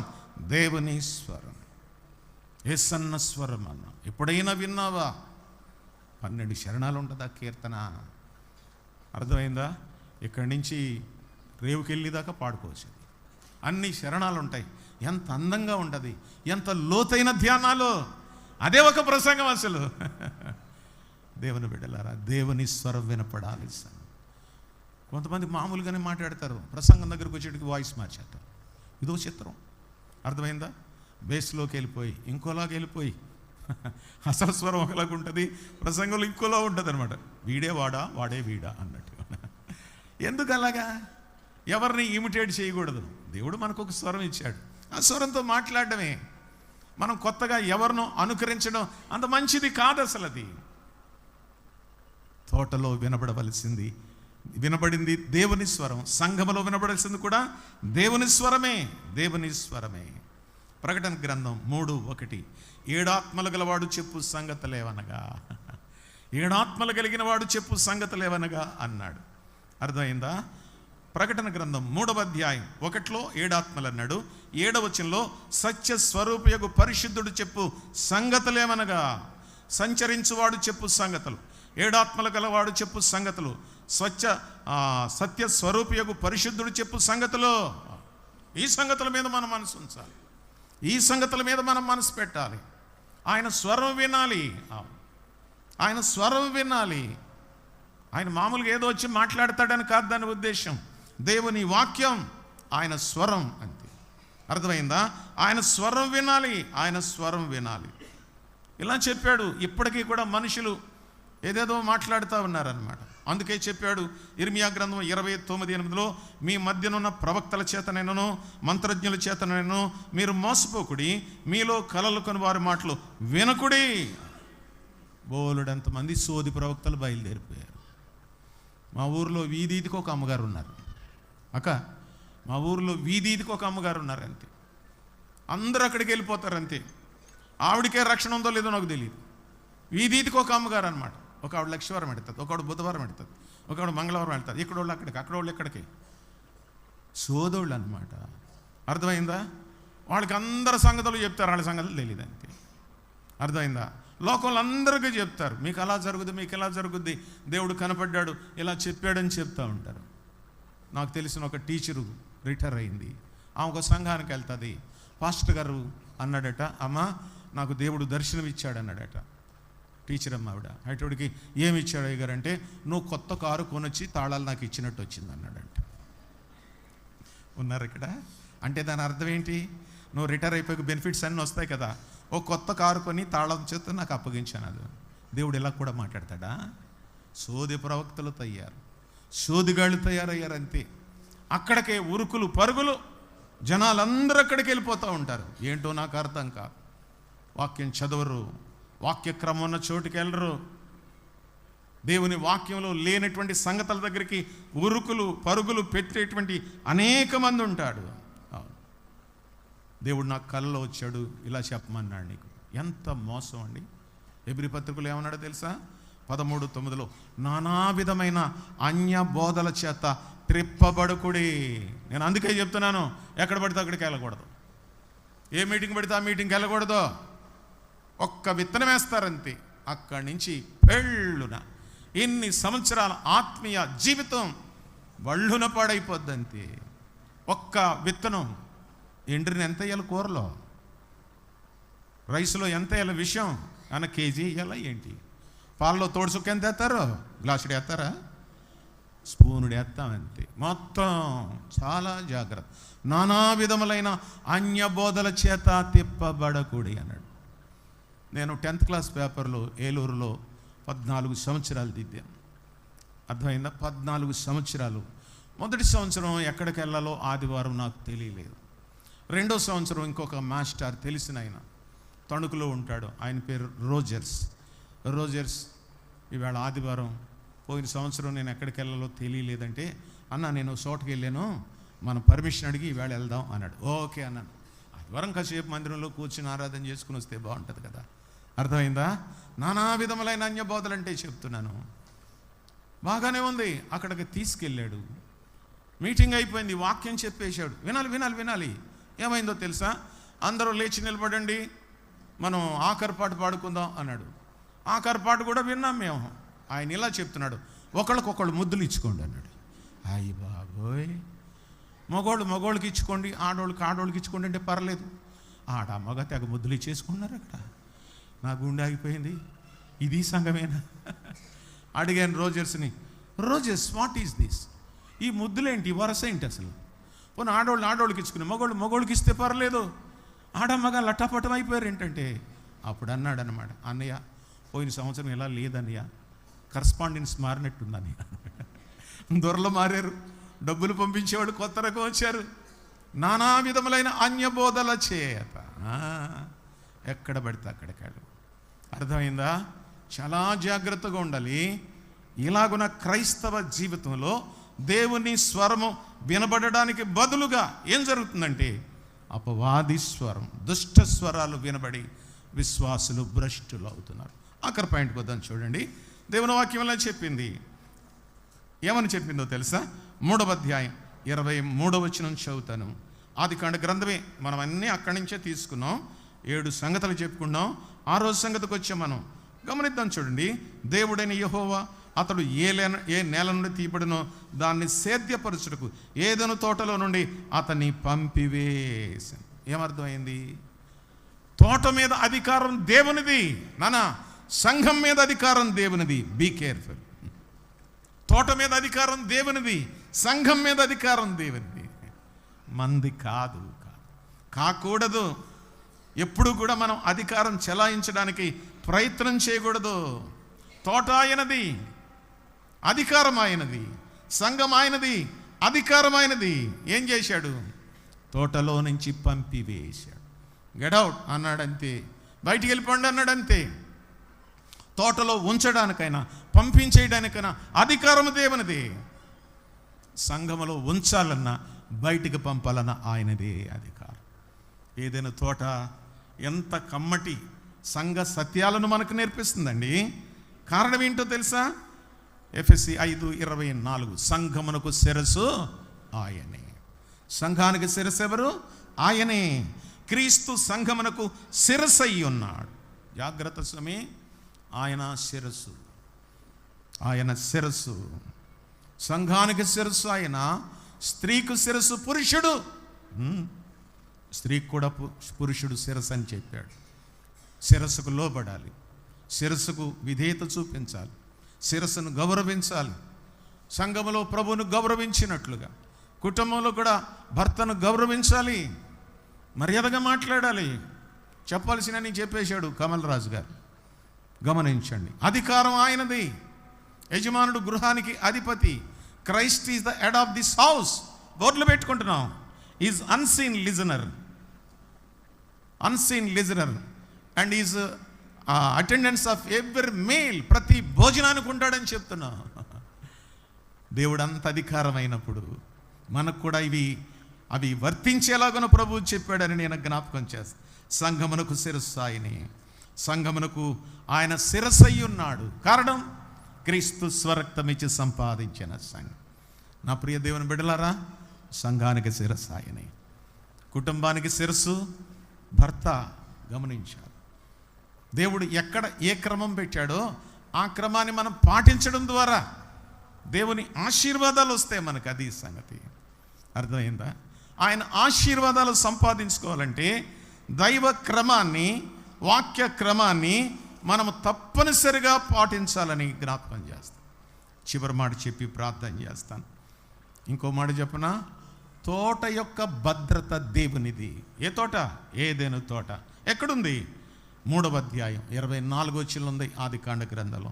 అప్పుడు ఆయన ఆదామును వెళ్ళగొట్టి ఏదైనా తోటకు తూర్పు దిక్కున కెరూబులను, జీవవృక్షమునకు పో మార్గమును కాచుటకు ఇటు అటు తిరుగుచున్న ఖడ్గ జాలలను నిలబెట్టను. తోటను భద్రపరిచేది దేవుడే, సంఘమును భద్రపరిచేది దేవుడే. మన తెలివితేటలు కాదు, మనకున్నటువంటి పెద్ద మేధస్సు కాదు. దేవుడే సంఘానికి భద్రత. తోటను భద్రపరిచిన వాడు సంఘమును కూడా భద్రపరుస్తాడని చెప్పి దేవుని యొక్క వాక్యంలో చూస్తున్నాం. ఇందాక చదివాం, మరలా చదువుతాం. భద్రత అనే మాట కోసం చదువుతాం. యెషయా గ్రంథం 27వ అధ్యాయం 3వ వచనం చదువుతున్నాను. యెషయా గ్రంథం 27:3. యెహోవా అను నేను దానిని కాపు చేయుచున్నాను, ప్రతి నిమిషమును నేను దానికి నీరు కట్టుచున్నాను, ఎవడునూ దాని మీదకి రాకూడనట్లు దివారాత్రము దానిని కాపాడుచున్నాను. సంఘానికి ఆయన ఎంత భద్రత అండి! కాపు కాసేవాడు. ప్రతి దినం, ఇది ఇంకా పెద్ద మాట, ప్రతి నిమిషం దేవుడు సంఘమును ఏం చేస్తున్నాడంటే నీరు కడుతున్నాడు, శత్రువు రాకూడనట్లు దివారాత్రము దానిని కాపాడుచున్నాడు. ప్రతి క్షణం నీళ్లు పోస్తున్నాడు సంఘానికి. ఎవరో ఒకరి ద్వారా ఏదో విధానంలో ఏం చేస్తున్నాడంటే కాపాడుతున్నాడు, నీళ్లు పోస్తున్నాడు. ఎవ్వరూ హాని చెయ్యకుండా రాత్రింబవళ్ళు నేను దానిని కాపాడుతున్నాను. మనం అనుకుంటున్నాం, మనం ప్రార్థన చేస్తున్నాం, అందుకే సంఘం కాపాడబడు. మంద కూడా అవసరమే, కానీ మందంతా పైనే. ప్రభువే సంఘమును స్థాపించిన వాడు, నిర్మాణకుడైన వాడు, నీరు పోసిన వాడు, భద్రత ఇచ్చినటువంటి వాడు, స్వరము వినిపించేటువంటి వాడు. ఈయన ఏం చేస్తున్నాడంటే దివారాత్రము దానిని కాపాడుచున్నాడు. తోటను భద్రపరచువాడు ఆయనే, మనల్ని భద్రపరిచేవాడు కూడా ఆయనే. మన కాపుదల, మన భద్రత ఆయనే. ప్రతి పూట లేసి నీ కాపుదల కొరకై, నీ భద్రతకై వందనాలు స్తోత్రాలని ఉదయాన్ని మనం ఎన్నిసార్లు చెప్పడం లేదు. రాత్రి పడక వెళ్లే ముందు రోజంతా చేసిన మేలులు తలంచుకుని ఎన్నిసార్లు దేవుని స్తుతించడం లేదు. ఆయన మనల్ని భద్రపరచువాడు. నీ చుట్టూ, నా చుట్టూ, మనందరి చుట్టూ కూడా కాపుదల ఇచ్చినటువంటి వాడు. యోహాను 10:29 నా చేతిలో నుండి ఎవడను మిమ్మల్ని అపహరించలేడు. నా చేతిలోంచి ఎవడు మిమ్మల్ని తీసుకోలేరు. నా చేతి నీడలో చెక్కాను, నేను మిమ్మల్ని కాపు కాయిచున్నాను. ప్రతి నిమిషం కాపు కాస్తున్నాను. చాలా దూరాల నుంచి వస్తాం. అర్ధరాత్రి మా సోదరుడు డ్రైవర్ జీవన్ ఉంటాడు. ఒక చోటుకు వచ్చేటడికి కారు యాక్సిడెంట్, కారు తిరగబడిపోయి ఉంటుంది, భార్య చనిపోయి రక్త కళ్ళు ఉంటుంది, భర్త ఇంకొక పక్కన ఉంటాడు, పిల్లలకి ఏటికేడి దినలు అయిపోయి ఉంటారు, 4 పోలీసులు కాపలా కాస్తూ ఉంటారు. ఎన్నోసార్లు అటువంటి దృశ్యాలు మేము చూసి మేము వెంటనే తల వంచి, ప్రభువా, ఇన్ని వేల కిలోమీటర్లు ఇన్ని వేల కిలోమీటర్లు అర్ధరాత్రి అనగా అపరాత్రి అనగా మేము తిరుగుతుండగా నీ కాపుదల మాకు ఇస్తున్నావు, నీ భద్రత మాకు ఇస్తున్నావు ప్రభువా. ఇన్ని సంవత్సరాల నుంచి 50 సంవత్సరాల నుంచి దేవుడు ఈ విస్తారమైన ప్రయాణంలో తన కాపుదల, తన భద్రత. నేను ఎందుకు చెప్తున్నానంటే ఇశ్రాయేలును కాపాడువాడు కునుకుడు ఎంత కాపుదల. ఏమిచ్చి ఆయన రుణాన్ని మనం తీర్చుకోగలం? ఏమిచ్చి ఆయన చేసినటువంటి ఉపకారానికి ప్రతిఫలంగా మనం ఏమి చెల్లించగలం? ఏమీ చెల్లించలేం. No man is able to steal us from his hand. ఆయన చేతుల్లోంచి మనల్ని ఎవ్వరూ దొంగిలించలేరు. మనకున్నటువంటి ధైర్యం ఇది, మనకున్నటువంటి భరోసా ఇది. మనల్ని కాపాడేవాడు ప్రతిదినం, ప్రతినిత్యం. కారణం సంఘం దేవునిది, సంఘము దేవునిది. సంఘం పట్ల ఆయనకి బాగా కన్సర్న్ ఉంది. ఈ లోకంలో దేని పట్ల లేనటువంటి కన్సర్న్, భారము దేవునికి సంఘం పట్ల ఉంది. అంచేత క్రీస్తు చేతిలో నుండి ఎవడును కూడా మనల్ని అపహరించలేడని చెప్పి నేను జ్ఞాపకం చేస్తాను. యేసు ప్రభువారు శిష్యుల కొరకు ప్రార్థన చేస్తూ యోహాను సువార్తలో 17వ అధ్యాయంలో 12వ వచనంలో, నీవు నాకు అనుగ్రహించిన వారిని నేను కాపాడితిని, నేను వారిని భద్రపరిచితిని. I protect them and kept them safe. దేవుడు మనల్ని కాపాడి భద్రంగా ఉంచాడని లేఖనాల్లో. క్రీస్తు చేతిలో నుంచి మనల్ని ఎవ్వరూ అపహరించలేరు. ఆయన చేతిలో ఉన్నాం. సంఘం పట్ల ఆయనకు ఉన్నటువంటి భద్రత అంతా ఇంతగా. అలాగని మనం ఊరుకోం, కానీ మన సంఘం కొరకు మనం ప్రార్థన చేస్తాం, కన్నీళ్ళు విడుస్తాం, దేవుని సందులో మొరపెట్టుకుంటాం, ప్రతి వారి కొరకు ప్రార్థన చేస్తాం. సంఘ క్షేమం ఎరిగి మనం జీవించాల్సినటువంటి అవసరత ఉందని నేను జ్ఞాపకం చేస్తున్నాను. సంఘము ఆయనది, సంఘము ఆయనది అంతే, మనది కాదు ఇది. మనం ఊరికే ప్రేక్షకులం, పనివాళ్ళం. మనం కొంత పని అప్పగించాడంతే. అర్థమైందా? మన పితరులు ఒకరి తర్వాత ఒకరు వెళ్ళిపోయారు, మనం కూడా వెళ్ళిపోతాం అంతే. రెడీగా ఉండాలి ఎప్పుడు అని చెప్పి భద్రంగా కాపాడుతున్నాడు. కాపుదల ఇచ్చాడు, భద్రత ఇచ్చాడు, సంరక్షణ ఇచ్చాడు, పోషణ ఇచ్చాడు, అని ఇచ్చాడు మనకంతే. మనమే దేవునికి ఏమీ ఇవ్వలేకపోతున్నాం, తగినంత సమయం ఖర్చు పెట్టలేకపోతున్నాం, తగినంత ప్రార్థన మనం చేయలేకపోతున్నాం. సంఘంలో పొరపాటు జరిగితే ఆయన సహించలేడు, ఆయన చాలా బాధపడిపోతాడు. ఊరు పేరు చెప్పను కానీ కరోనా సమయంలో ఒక ఊరిలో పెద్ద సంఘం, 300 మంది సంఘం అండి. వారంతా కూడా అన్యులు, ప్రభువుని నమ్ముకున్నారు. బాగా జరుగుతుంది, బాగా జరుగుతుంది. సంఘం మంచి పేరు తెచ్చుకుంది ఆ ఊరిలో. పాస్టర్ గారు చనిపోయాడు, పాస్టమ్ గారు చనిపోయింది. సంఘంలో చాలామంది కరోనా వల్ల చనిపోయారు. కొంతకాలం మందిరం తలుపులు మూసేశారు. ఆ తర్వాత మళ్ళీ తిరిగి ఓపెన్ చేశారు సంఘాన్ని. నడుస్తూ ఉంది. ఆ సంఘంలో ఒక యవనస్తుడు, దేవుని పని జరిగించేవాడు, కొంచెం యాక్టివ్గా ఉంటాడు గనుక సంఘ పాస్టర్ గారి కుమారుడికి జతగా ఉన్నాడు అనమాట. హెల్ప్ చేస్తున్నాడు అనమాట. బాగా జరుగుతుందని అనుకున్నారు. ఆయన ఒక అనైతిక విషయంలో పట్టుబడ్డాడు. సంఘంలో అవినీతికరమైన కార్యం చేస్తున్నాడు. వెంటనే అందరికీ తెలిసిపోయింది ఆ సంగతి. ఊరు వారందరూ ఏకమైపోయారు. మీ సంఘంలో పలానా వ్యక్తి, అతని బిహేవియర్ ఇలాగుంది, పలానా వారితో కాంటాక్ట్లో ఉన్నాడని చెప్పారు. సంఘం మూసేయబడింది. సంఘ పాస్టర్ గారు కొడుకు ఎక్కడికో వెళ్ళిపోయాడు. 2 సంవత్సరాలు ఆ మందిరానికి తలుపేశారు. ఒక ఆయన కనపడ్డాడు మధ్యదారిలో. నాకు, ఏంటి బ్రదర్ ఇలా వస్తున్నారన్నాను. సంఘాన్ని కొన్నాను సార్ అన్నాడు. ఇదేంటి సంఘాన్ని కొనటమేంటి? అప్పుడు చెప్పాడు ఈ స్టోరీ. అది అందరూ వదిలేశారు సార్, నేను కొనుక్కున్నాను సార్. సంఘాన్ని కొనుక్కుంటారా? సంఘాన్ని కనుక్కుంటారు. క్రీస్తు స్వరక్తం ఇచ్చి సంపాదించిన సంఘం అది కొన్నది. ఆయన కన్నాడు మనల్ని, ఈయన కొన్నాడంట. ఎంతకాలం నడిచిందో నాకు తెలియదు, కానీ మనము క్రీస్తు చేత, ఆయన రక్తధారల్లో కనబడిన వారు. అందుచేత ఆయన రక్త ప్రోక్షణ కిందకు వచ్చి ఈ సంఘ సత్యాలు మన జీవితాల్లో అనుసరిస్తున్నప్పుడు, వాటిని పాటిస్తున్నప్పుడు ప్రభు మనతో పాటు మన సంఘాన్ని కూడా కాపాడతాడు. అలాంటి కృప ప్రభు మనందరికీ దయచేయాలని నేను ఈ వాక్యాన్ని ముగిస్తున్నాను. ప్రభు తన మాటలు మనందరి కొరకు దీవించునుగాక. ప్రార్థన చేసుకుందాం. తలలు వంచి చిన్న మాట ప్రార్థన చేసుకోండి. సంఘము ఏదెను తోటను అనుసరించి 7 భావాలు చెప్పుకున్నాం.